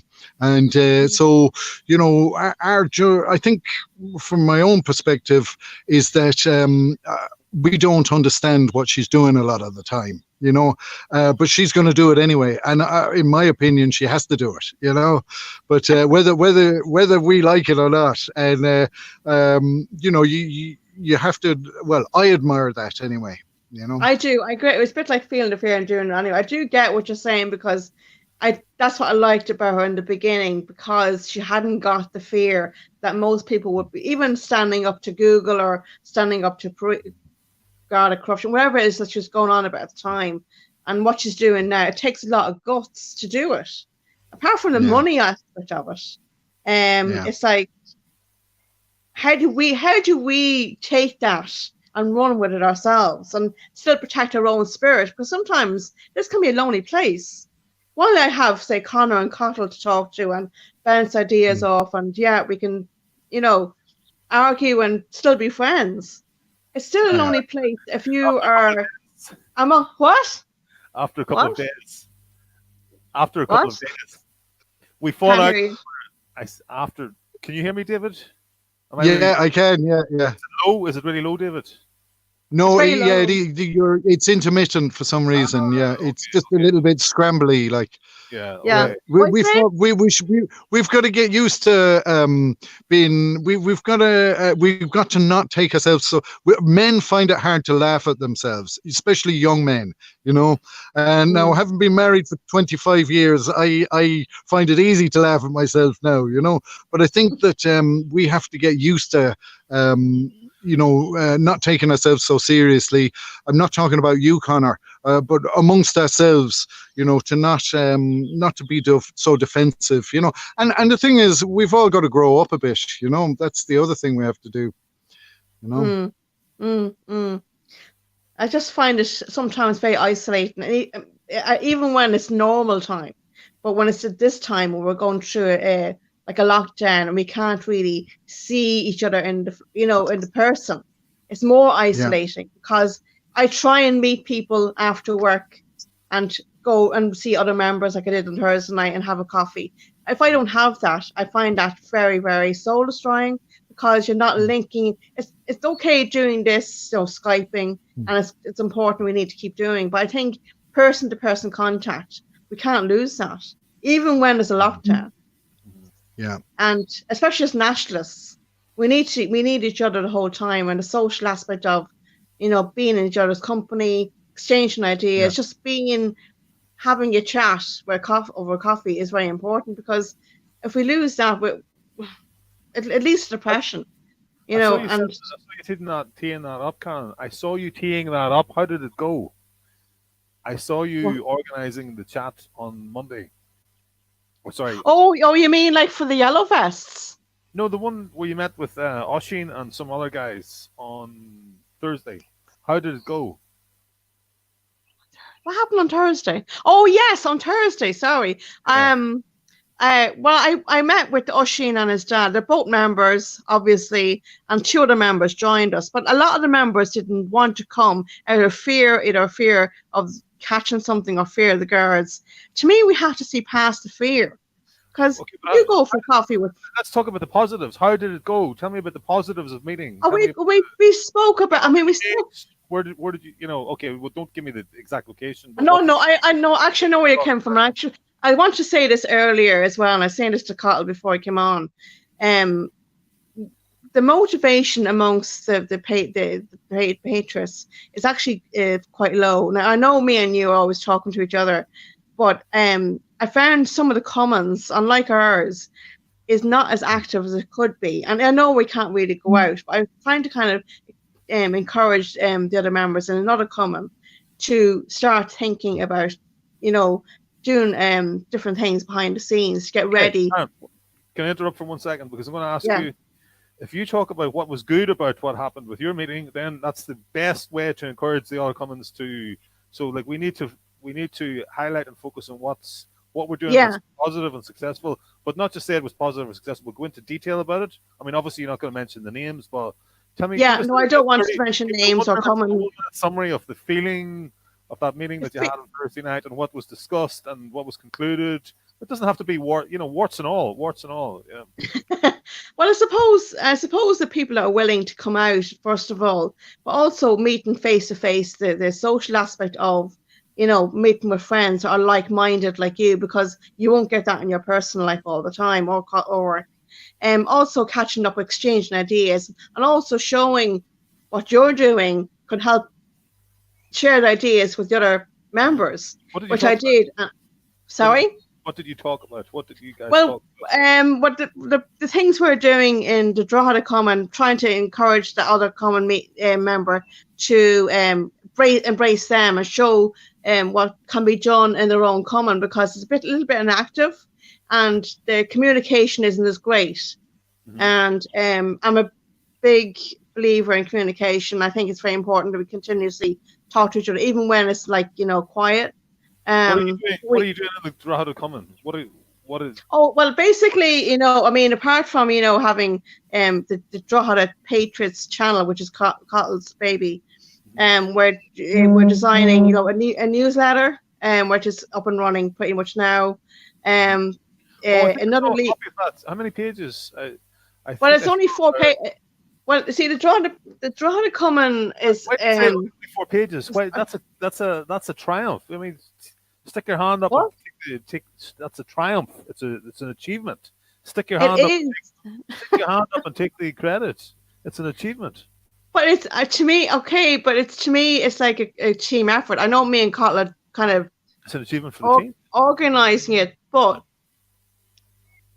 we need to share our ideas with other commons while we are constantly talking and thinking about new ideas to keep the motivation up and morale, which is very important, which especially now. If you don't write down your ideas, they'll be lost when the time comes when we're all free again.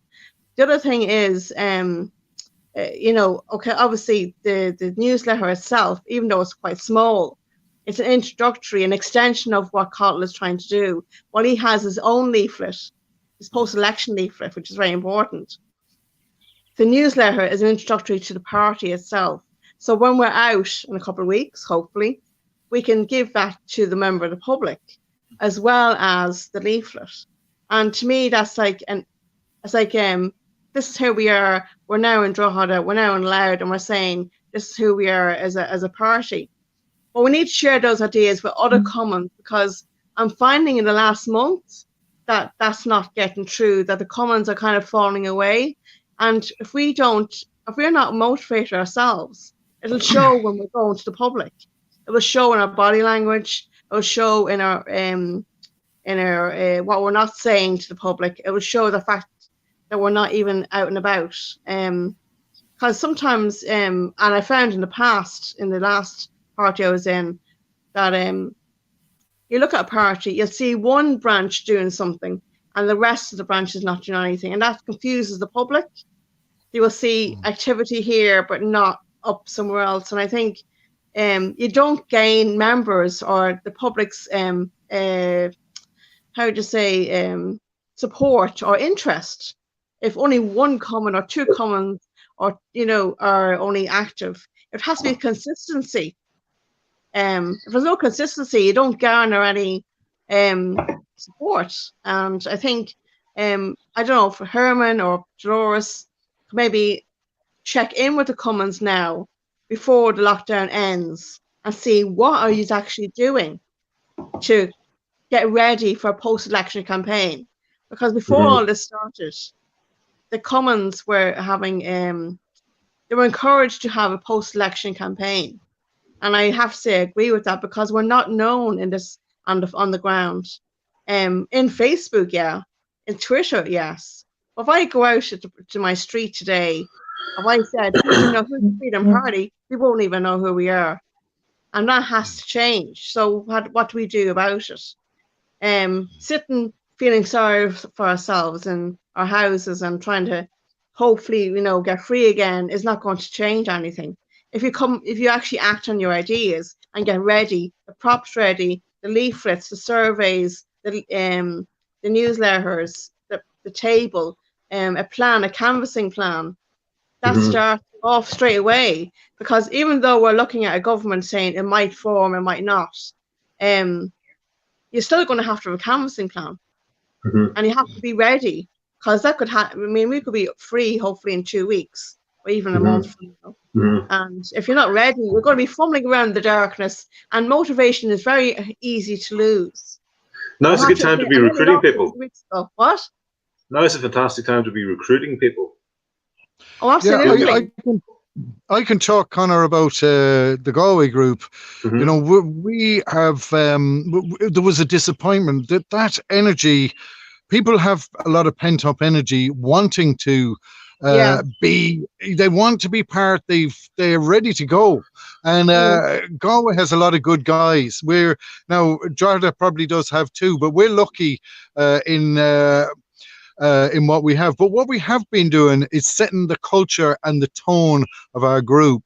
And I think that's very important. And that's why I was talking to you earlier about, threatening and abusive language, all this kind of thing. It's so important to establish the integrity and respect amongst people and get that as, the group philosophy, and so because it's always difficult with a bunch of people, there's going to be a lot of mavericks, because mavericks are the people who are willing to go where no one else is willing to go, and that's us really. We're not all mavericks by any means, but we've got a lot of strong characters, and it's so important to be able to manage our behavior towards each other so that we're respectful, and that we don't end up wasting a lot of our own energy, rubbing off each other.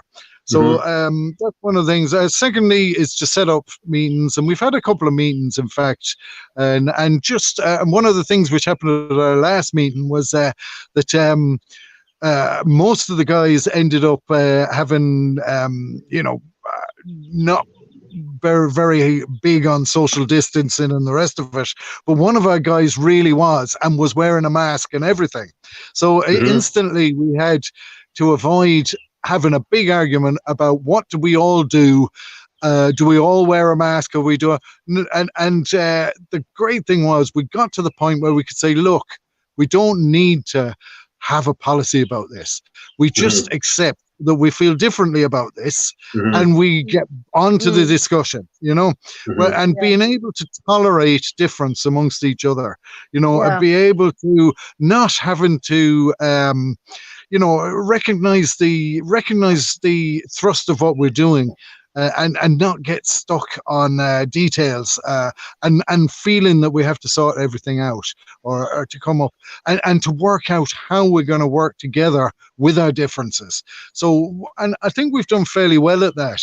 And so now we're in a position to reach out to all those people who got in touch with us during the campaign. And it's so important to be able to keep their numbers, keep their Facebook, take a photo shot of their you know, where they sent it to you on Messenger, WhatsApp, or wherever it came from, and be able to get back to them as we start to meet, to be able to open it up to others, you know, and to be able to get in contact with those 20 people who got in contact with us. And then another thing which happened was, look at the tally. These are 20 people who didn't canvass, but that we met on the campaign. Oh, yeah, who got in touch with them, who were deagreacht, who were enthusiastic, who wanted to get in touch with us and had something to say. And then there's another group of people, which is the people we don't know. Look at the tally, you know, get hold of the Fianna Fáil tally or the Fianna Gael tally or something, because you'll find that there are little clusters of votes that we are completely unconnected to. I found in Woodford and in Menlo, there were quite a few people voting for us in clusters, and I didn't know any of them, you know. And so my next part of our development is get into, you know, get to Menlo, try and work out who these people are, try and find out someone who knows them, try and you know, work out why Woodford up in the mountains is has strong nationalist vote. You know, what's the culture up there which makes them identify with us, even though all they've ever seen is a leaflet belonging to us, you know. So that's some of the stuff we have to kind of get on with, you know. Yeah, can I just there was one of the boxes came in from me, and I was like at about 4 times as many votes as any of the other boxes. Balahi. So I need to get up and investigate Balahi and try and find out who somebody in Balahi. I think it's I've got a feeling there might be a pro-life person up there, and this person might have just motivated. Now there's somebody who I've found through the chat here has said that they brought me in a lot of votes as well. I'm not going to say who it is, because that person is still going, you know, by an alias, and I'm very keen to meet that person too, and to make these connections with the people, with the, you know, we just not connect. This whole doxing fear has stopped, and this whole fear about plants and one thing and another. It's a nonsense. It's like a psyop. It's like the best psyop that the left, Leah Doherty and what's her name, Fiona. Oh, my cousin, my supposed cousin, Fiona O'Leary. That they've sent these people. And for starters, there's hardly any of them, and they're recognizable. They're easy. Okay, they might be able to like hide behind the Facebook, but you know, as soon as you're gonna, this is why I say just get set up and then smoke them out, because either they won't come or they'll be completely recognizable, or they'll give themselves away because they'll be trying to talk about. They'll go there and they'll pretend to be talking our talking points, but because they don't believe in our talking points, the body language will give them away. You know, they won't be able to, and they'll try and change the subject onto divisive topics. And then you just come back to, no, the talking points. How do you feel about this? How do you feel about our talking points? This is how you smoke them out. Easy to smoke them out. Easy to smoke them out. Yeah, and they've got a long. I mean, they're trying a very challenging thing to do, to be able to waste their time getting into our groups to achieve something. And I can't really see what they can achieve anyway, especially if we're a cohesive group who know what we're at. I mean, one of the most encouraging things for me was when the Burkean did that expose of all the trolls and the SJWs, you know. Our Galway girl, he said, and what about East Galway there? You know, isn't there someone there? And she said, oh yeah, but I wouldn't call them far right, she says. And I thought, oh wow, you know, she must have heard stuff that we were saying, or you know, she has in some way she's earned some respect for us. That she doesn't. With the coloured hair, with the blue hair, pink hair, or something like that. I think, yeah. In some way, she said, I don't see them as far right. So we are not monsters anymore to her. You know, I mean. We've done, I mean, I went on, I did 2 radio interviews and I did a debate, you know, a candidates debate with some, even with ministers and everybody. And they must have listened to some of that and some of the chat and all this kind of thing. And I played up, I mean, I will say this one thing. I played up my traveller heritage a lot during the campaign, you know, because my great-grandfather was a tinsmith, and unusually for Ireland, he wasn't actually an Irish traveller, he was a gypsy, you know, and it became as a revelation to me because I wasn't aware of this growing up. And then I started to, I mean, obviously I'm connected to the horses and everything, and I've lived with traveling people, I've lived on halting sites and different things, but without really understanding my own heritage. And it really came out when I started to do some family research and came across these photographs of guys who were they looked like the most typical gypsies out of a Hollywood movie, you know. And these were my great grandfather, who I knew nothing about, who my family had probably pretty much suppressed knowledge of from total embarrassment, you know. But to me, it was fantastic. And for the campaign, it was great because I could talk about traveller heritage, I could talk about prejudice, I could talk about all these things, and they could identify with it. They could see that I understood what it was to be a minority, if you like, and that was which I don't really feel. I mean, I'm very much, you know, reared a posh college kid, you know, but I was able to present myself on the debates from this point of view, and they were able to see me as not a person who was out to attack minorities, but had an understanding of my own minority heritage myself. So that was encouraging, and I think it was embarrassing for me too, because it's part of me that I'm always afraid of how people will respond to it, you know. But it was well worth, Conor, it was well worth getting personal, exposing myself a bit and making myself vulnerable to the public gaze, you know. And that's what we're doing now. This is what we're doing now as well. Yeah. And that one worked a treat. They can't dehumanize you. They can't dehumanize you if there's like hours of radio interviews. What did I just do? Can you hear me?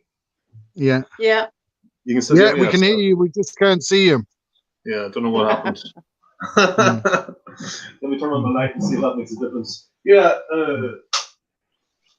Yeah, that's fine. This is sort of what I was going for. Changing of the season. I've sort of lost my train of thought there. You guys. Yeah, you were saying they can't dehumanize you, you know, because you know, that is the tactic. The tactic is to dehumanize you. The tactic is to dehumanize you and say you're a far right thug or whatever. You look at a couple of the people putting out that stuff are going to believe that or going to convince themselves of that. But the people they're trying to convince, you know, they see us talking like this, they see your great contribution there earlier about the Irish, you know, the Celtic culture, the self-reflection, the heroic self-image, etc. What we've lost and how we can take that back. There's not, you know, this. Yeah. It's great. Yeah, it's great. I was just going to say one more thing. The process of sticking your head above the parapet is a self-development process. I say I've come on, I've gained skills in terms of like public speaking, doing this, hosting a round table, talking to the public through the end. I was so nervous at doing this at the start. I'm still getting a wee bit nervous as well, but you know, you improve. Karen, I'm sure you find yourself less nervous now than you were when you first came on board. Yeah. Experience teaches you the human body, the human person, the human being is an amazing learning machine that just adapts. You adapt, your brain, your emotions adapt to new circumstances, to tougher circumstances, and this is like, you know, but that only happens when you get out of your comfort zone. You can only improve if you get out of your comfort zone. So if nothing else, get yourselves out of, people watching Nationalist, take on that. If somebody invites you to do something and you feel slightly uncomfortable about doing it because it's out of your comfort zone, it's something that you agree with and you'd love to be able to do it. Do it because this is going to grow you. You're going to adapt. You're going to adapt to that. Like I'm sending out the invite here to Graham, for example, to come on and say, tell us about community help in areas, to expand on that a little bit more. And even if you just come on for 30 seconds or a minute and say that and then go off again, that might be a victory, a triumph for you. And that will maybe inspire somebody else to find their voice and speak up publicly. The more of us that are doing this, we broaden the target. Like, we're all stepping up saying, I'm Spartacus. David saying, no, I'm Spartacus. Karen saying, no, hang on, I'm Spartacus. So we need more Spartacuses to come forward. We need. We do. And then they're going to they'll be crying in their bed, crying themselves to sleep. Oh, there's too many of them. We've lost. And they're always trying to project an image, their image of you onto you. They're always trying to get you to accept their version of you, and you have to learn techniques to be able to divert that. And often those techniques are in our own personality, our own character, by showing them that we are real people with real. We have the same issues, the same. Challenges as every other Irish person has. One of the best things was the Tuam babies thing came up in the debate. Now, my mother was born in a mother and baby home, and these are all slightly shameful family history secrets, but I put it out there, and I was able to talk about the Tuam babies from a position of not being the callous, cruel Catholic Church out to get people, but this is my mother and our own family experience, but yet we are not the solution, and the answer isn't, the church is bad. This is actually a hit job. Yeah, this is a hit job on the church. And we were able to say, look, you are being used by an agenda to destroy the morality and the ethics of our youth, and to put them in a weaker position, and to destroy them, and to challenge. And like you say, I got a strong reaction, and one of the guys came over, and his sister had been buried in the Tuam in the Tuam graveyard there under scandalous circumstances, which are being teased out. Some people are saying they were buried in a sewer, but I don't think that's the case, and there's a lot of evidence that there isn't. But the fact that my mother was in a mother and baby home, and I was able to say it on the radio, really took a lot of the hostility out from his position. And it's always embarrassing and difficult to expose personal things about yourself, but I think as we do it and talk about ourselves and talk about the issues, referring to our own families and experience, it takes away that sinister threat thing that that people are afraid of. I mean, in the end, they've been told that's who we are. And by being Irish, by playing the music, by being showing who we are, people relate to it, and it changes us to something familiar, and that's what we have to do. I agree. And we can't. We can win by being ourselves with the public, out there with the public, on having being public facing like this, and also one-on-one canvassing on the doorstep. And the three of us here are all people that have done that. I had a great conversation with a guy today who came over and canvassed with me. He's living in Noma at the moment. I wanted to. Actually, there was one of the somebody contacted me lately from the stream, a YouTuber. A YouTube commentator, and I thought maybe they were the same person. And I was delighted to find out that they're actually two different people, because that means there's two. That means there's one more. There's one more decent patriot who has been out canvassing votes for this person. So there's a person out there who I don't know, and as far as I know, they haven't been on the campaign with me, but they brought in 100 of the votes of the 690 votes. So that is amazing. And if I hadn't stood up, and sometimes I think that was a complete waste of time. I thought it cost me 1,100 quid. Got me all this tension with my mother. My mother threw me out of the house. It's not widely known. Then she took me. I spent a week, the first week of my campaign, on the sofa at a friend's house in Dundalk, sleeping on the sofa. But she took me back after a week, so I was able to, start doing a wee bit of canvassing in the local area. And I got this. You got some tough love, Connor. I did. I got some tough love. But But so anyway, that's a long way to say, like, it cost me all this hassle. But at the same time, now I people recognize me. People say hello to me in the street, and I think, is that somebody who voted for me, or do I talk to that many people on the doorstep that I don't know who, I don't recognize, maybe 2,000 people. So I'm not gonna, unless I have this particularly, I'm not gonna remember all 2,000 faces. But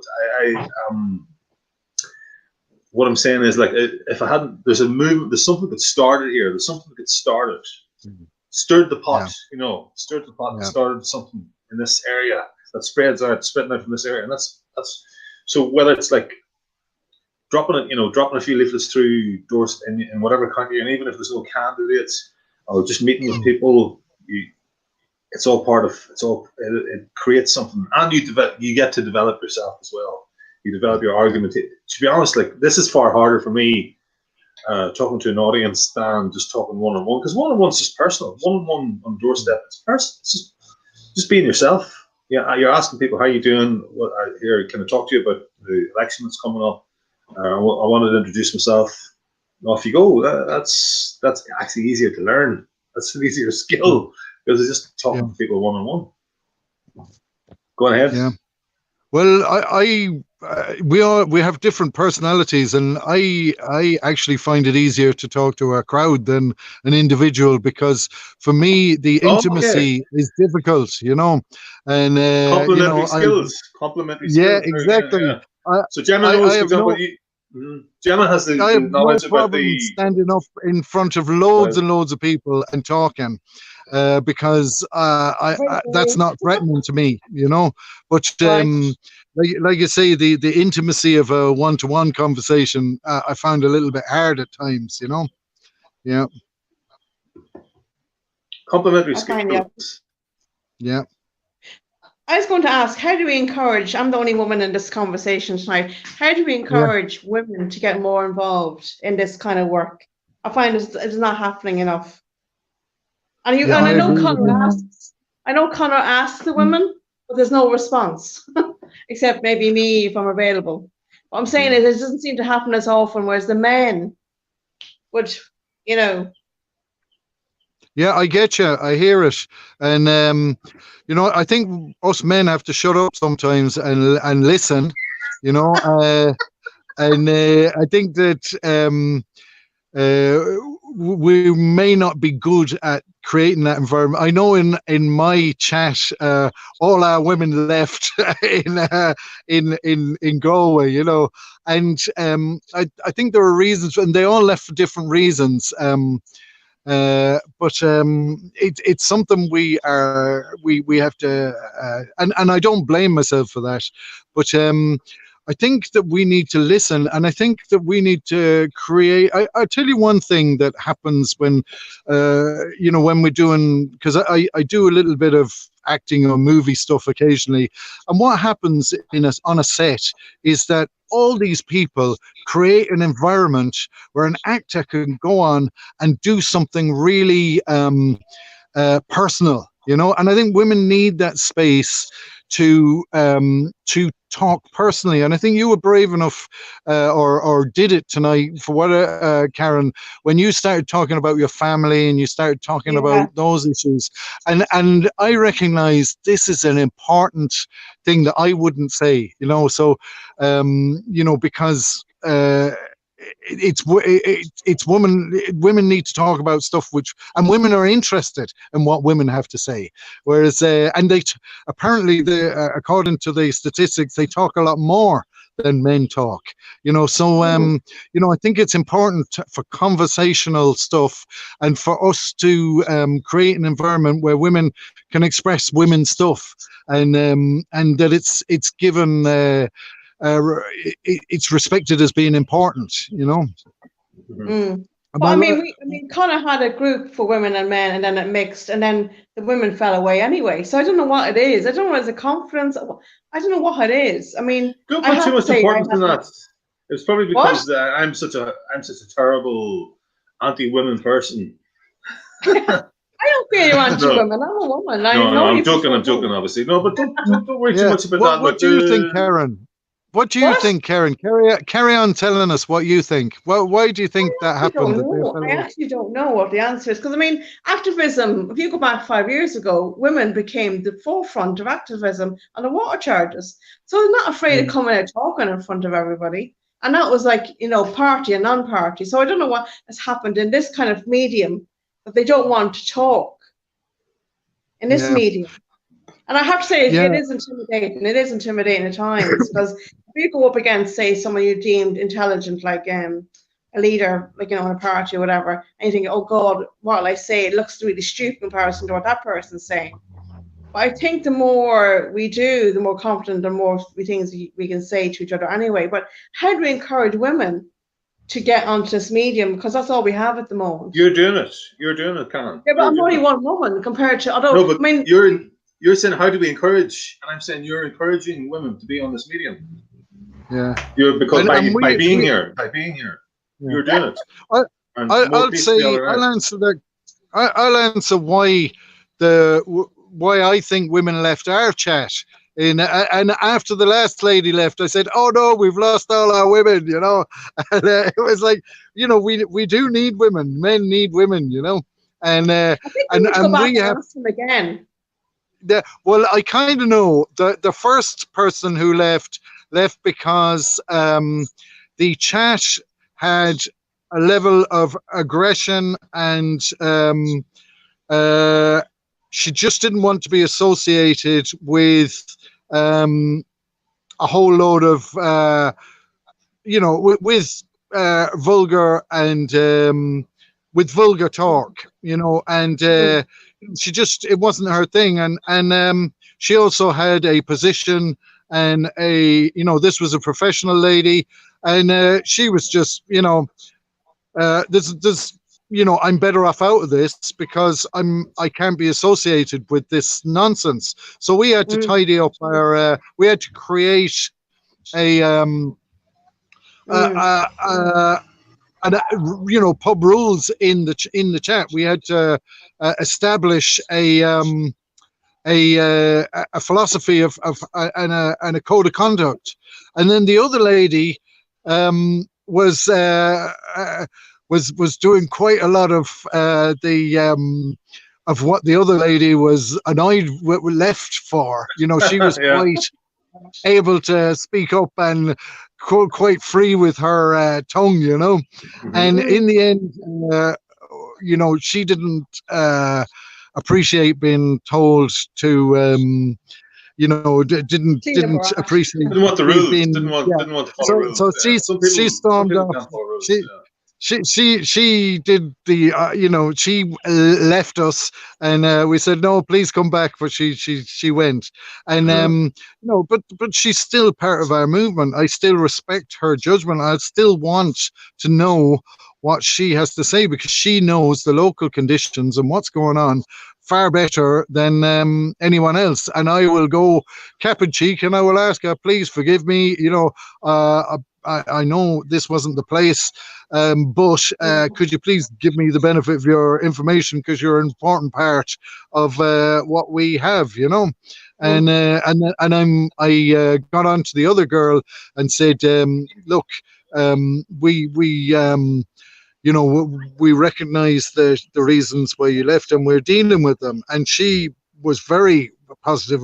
I mean, she dealt with it really professionally and really well, and made a statement to us all, and and it was all very positive. But it was really about creating a culture. I think there was just two people there, not enough women, and I think that's sometimes that just the numbers have to stack up for the women to blossom.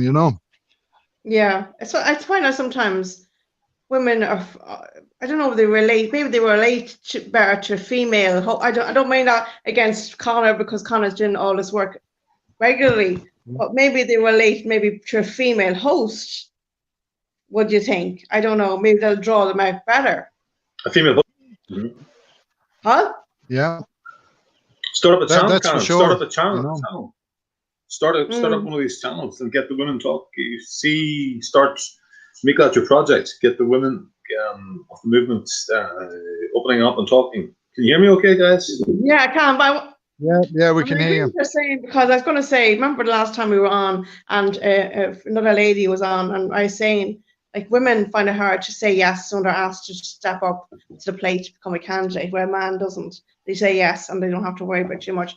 We need more of this and more development of women in the party to have the confidence to say, well, you know, or it could be a candidate, or it could be a councillor, or it could be, you know, more involved in the party. We need more women.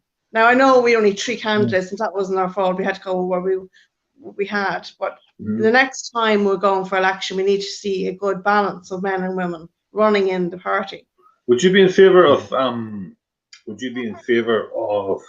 what do you call that thing where quotas? Gender quotas. No, I don't agree with that. You have to open the space that. That's a relief. Huh? Okay, that's it. No, I don't. You know why I don't agree with that? Because the wrong person.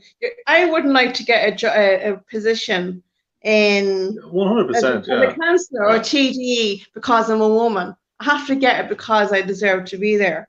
And I seen this before a couple of years ago, where I'm sure you heard of Women for Elections. They're pushing this quota thing, which I don't agree with, because at the end of the day, you have to get it on merit.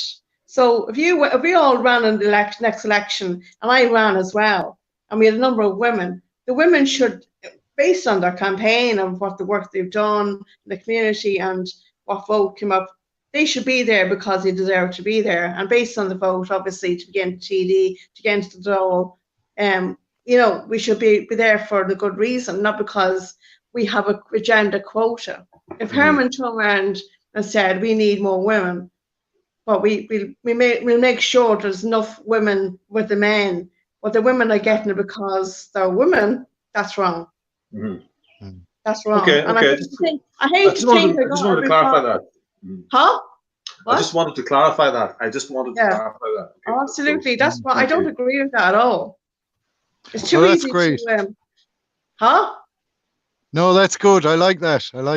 Yeah. I mean, so Karen, will you accept my challenge to start up a channel for the women aimed at giving a voice to the women of the movement? Yeah. Take on that idea that I had, and you run with it. Or you run, you do it through my thing, or do it on your own, whichever way you want to do it. You do it through my channel and take that slot on a Tuesday night. You organize the people, and you just run it. You'll be the moderator, the MC, and do it your way. You have to show me what to do. You have to show me what to do. No problem. Will you take it up, either do it that way, or set up your own, or start with mine, and then once you get the ropes, once you know the ropes, true StreamYard, isn't it? True StreamYard. Yeah. Why don't you start up with mine, and then once you get to know the ropes, I'll help you with it. Then you can start your own channel to do that and move. We'll promote it here. Well, the women will know themselves, Connor. They'll know themselves, and it'll probably just take off when it takes off. Yeah. And but I think it's not. It's good to. It's good. It has to happen eventually. It can't just not happen. Yeah. I mean, it's important to have a women's voice, but also I like to see the mix. I'd rather have a mix, but I'm not seeing enough of it. We need more. We need more women in this group talking with the men. Yeah. Because maybe we've got more time or something. I don't know what it is. I'm gonna be. There's a lot of single men in Galway. I'm gonna say something. Can I say something? Yeah. I was thinking to myself, why do I not? Why do my friends tend to be more men in this movement than women? And I find that the movement attracts a certain combative type of woman, and I get they end up falling out with me and calling me names, and and boom, that's it. I haven't fallen out. I know, but I wouldn't call you a combative woman, right? So. Well, you just have to get used to being called names, Connor, and just take it on the chin, you know. Well, I have no problem with it, but then they cut me out of their life to decide that I'm an evil fucker, and then that's it. Oh, no, yeah. Because, but I see, I'm going to say that I see two standards of behavior. There's a standard of behavior. The women who do this seem to let themselves. A guy is allowed to be has to be polite to them, but they're allowed to be completely over the top. Yes. Don't you know, Connor? And I'm calling that out. I'm calling that out. No, don't bother, Connor. No, don't bother, Connor. Yeah, your function is to. I'm married 25 years, and I recognize that, and this is my own personal experience, that when a woman is shouting at you, your job is to listen and to allow and not to respond in a big way, because she wants to be heard. She wants you to hear her annoyance, and she wants to know that she can do that without you losing it, you know. And and so you just take it. I mean, the women in my life are all the kind of women you describe, you know, and I know that a lot of my job is to take a bit of a lashing, you know, and be man enough to not take it too seriously, and just be a little bit amused. Don't you know that the Irishmen are loved all over the world for their charm? It's because we have tough women who give us a hard time, but they're right to do that, you know. They're the ones that care, you know. Yeah. And so we've got to do that's what we've got to do, Connor, you know, put up with a little bit more public humiliation and then you'll hear more talk, you know. My patience is worn out with the ones in my life to give that designation or that concession to people who I don't really know that well, you know, Okay, so that's okay. That's fair point. Okay, that's two different views there. Okay, but I take on what you say with people in your life, with the women in your life, as us men with the women in our life. Yeah, we have to, you know, we're in this together. Like whether it's family members or your partner, or good friends. You know, this is you do have to, you know, listen. Listening is key for a man and a man-woman relationship. What were you going to say, Connor? What were you going to say, Karen? I agree with what you're saying, but sometimes, two things. One, you're right about we need to be heard, but sometimes we're not angry with men. We're angry with something else. But when the men don't listen about that other issue, it could be anything. It could be their health. It could be something at work. It could be the children. It could be something that the neighbor said. It could be anything. It's like the act of being heard by the male in your life, the man, the husband, whatever. That's the most important thing. And we actually would respect you more if you actually just listened. Yeah. It took me a long time. Huh? It took me a long time. I'm married, it's 25 years, and I'm only just getting it. and can I say something else as well? You're talking about combative women. I am, quite strong, but I am also quite, I won't say soft, but I'm open to say, listen to people and things like that. And I would sit quietly by and let people kind of talk to me. People tell me stuff about their personal lives. I go, Jesus, they don't even know me 5 minutes, and I think that's nice as well. And that's sometimes women have a gift for that, because we kind of let people talk and cry on our shoulder. I find that men, particularly Irish men, are afraid of women like me. I don't know. I mean, something simple as, talking in the pub or whatever. They're afraid of assertiveness. I don't mean aggressiveness. Assertive, confident, independent women. I don't know. Is that your experience of why are you afraid of us? Because all we need is a social interaction, a friend, whatever. Yeah. And we misunderstand. We read it as something else. We see it as disrespect, and that's why we get in a hump. But the thing is, that's because we probably take ourselves too seriously, Mm-hmm. And see, our mummies were too good to us, So,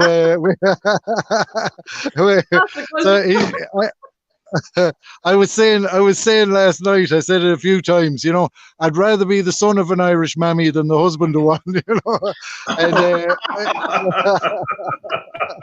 and so it's going from transition. 100%. It's going from transition from son to father, and that's hard for Irish men, because we're so mollycoddled that it goes to being the father and being the one who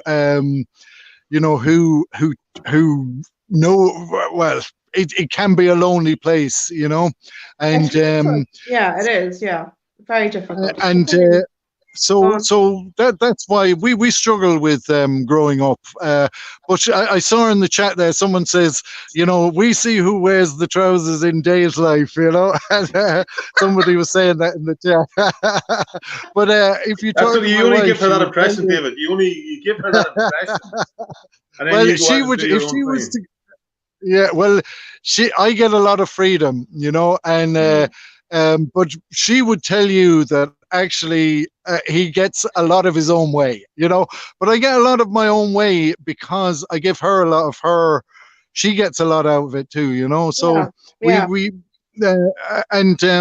it's because and it's a payoff, but it is, we do have to grow up. And I mean, the lovely thing about having a family is you have your children as well, and they keep you going. And it's when you're falling out with the wife, your daughters will be good to you, and then they help you. And the other thing I found with daughters is you don't have to stand up to your wife anymore. Your daughters do all of that, and they educate her, and you just can sit back and let them do all the work, But I have a great wife. I've seen that happen with my dad. My dad had 3 sisters, and they all rushed to his defense every time. Yeah, he had his little sort of like SWAT team, pick his fingers. He didn't even pick his fingers, just sit back, and then, as you said, they would come in and form a wall, a human shield around him, to stop my mum's scolding and defend him. But you have to be a complete sucker to your daughters first before they'll do that. He was everywhere. You have to, so that's it's all. But we have to do all that. Yeah, we have to do all that. Oh, that's the wisdom you bring, David. That's a fantastic wisdom. 25 years, family man.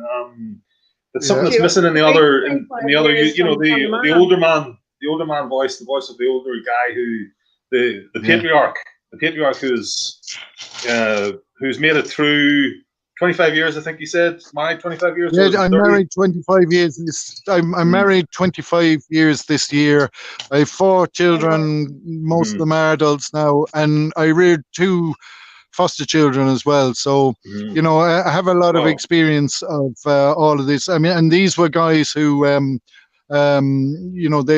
they came to us because the HSE didn't want them. They were too much trouble, So, but we had a runaway success with one of the guys, and the other guy, it's an ongoing thing. But it's a very complicated world, and this brings me nicely on to what I wanted to say tonight. It's a very complex world for young people to have to negotiate their way into. And, that was, I did start to do streams on my own YouTube channel. That's Gail Force O'Reilly. And, thanks very much, Conor, for sharing that. And I hope to talk about the heroic self-image. So that's the image that we give to the youth for them to believe in, the Cú Chulainn image, I can be Cú Chulainn in this, and it gives you a sense of pride and confidence and all these things.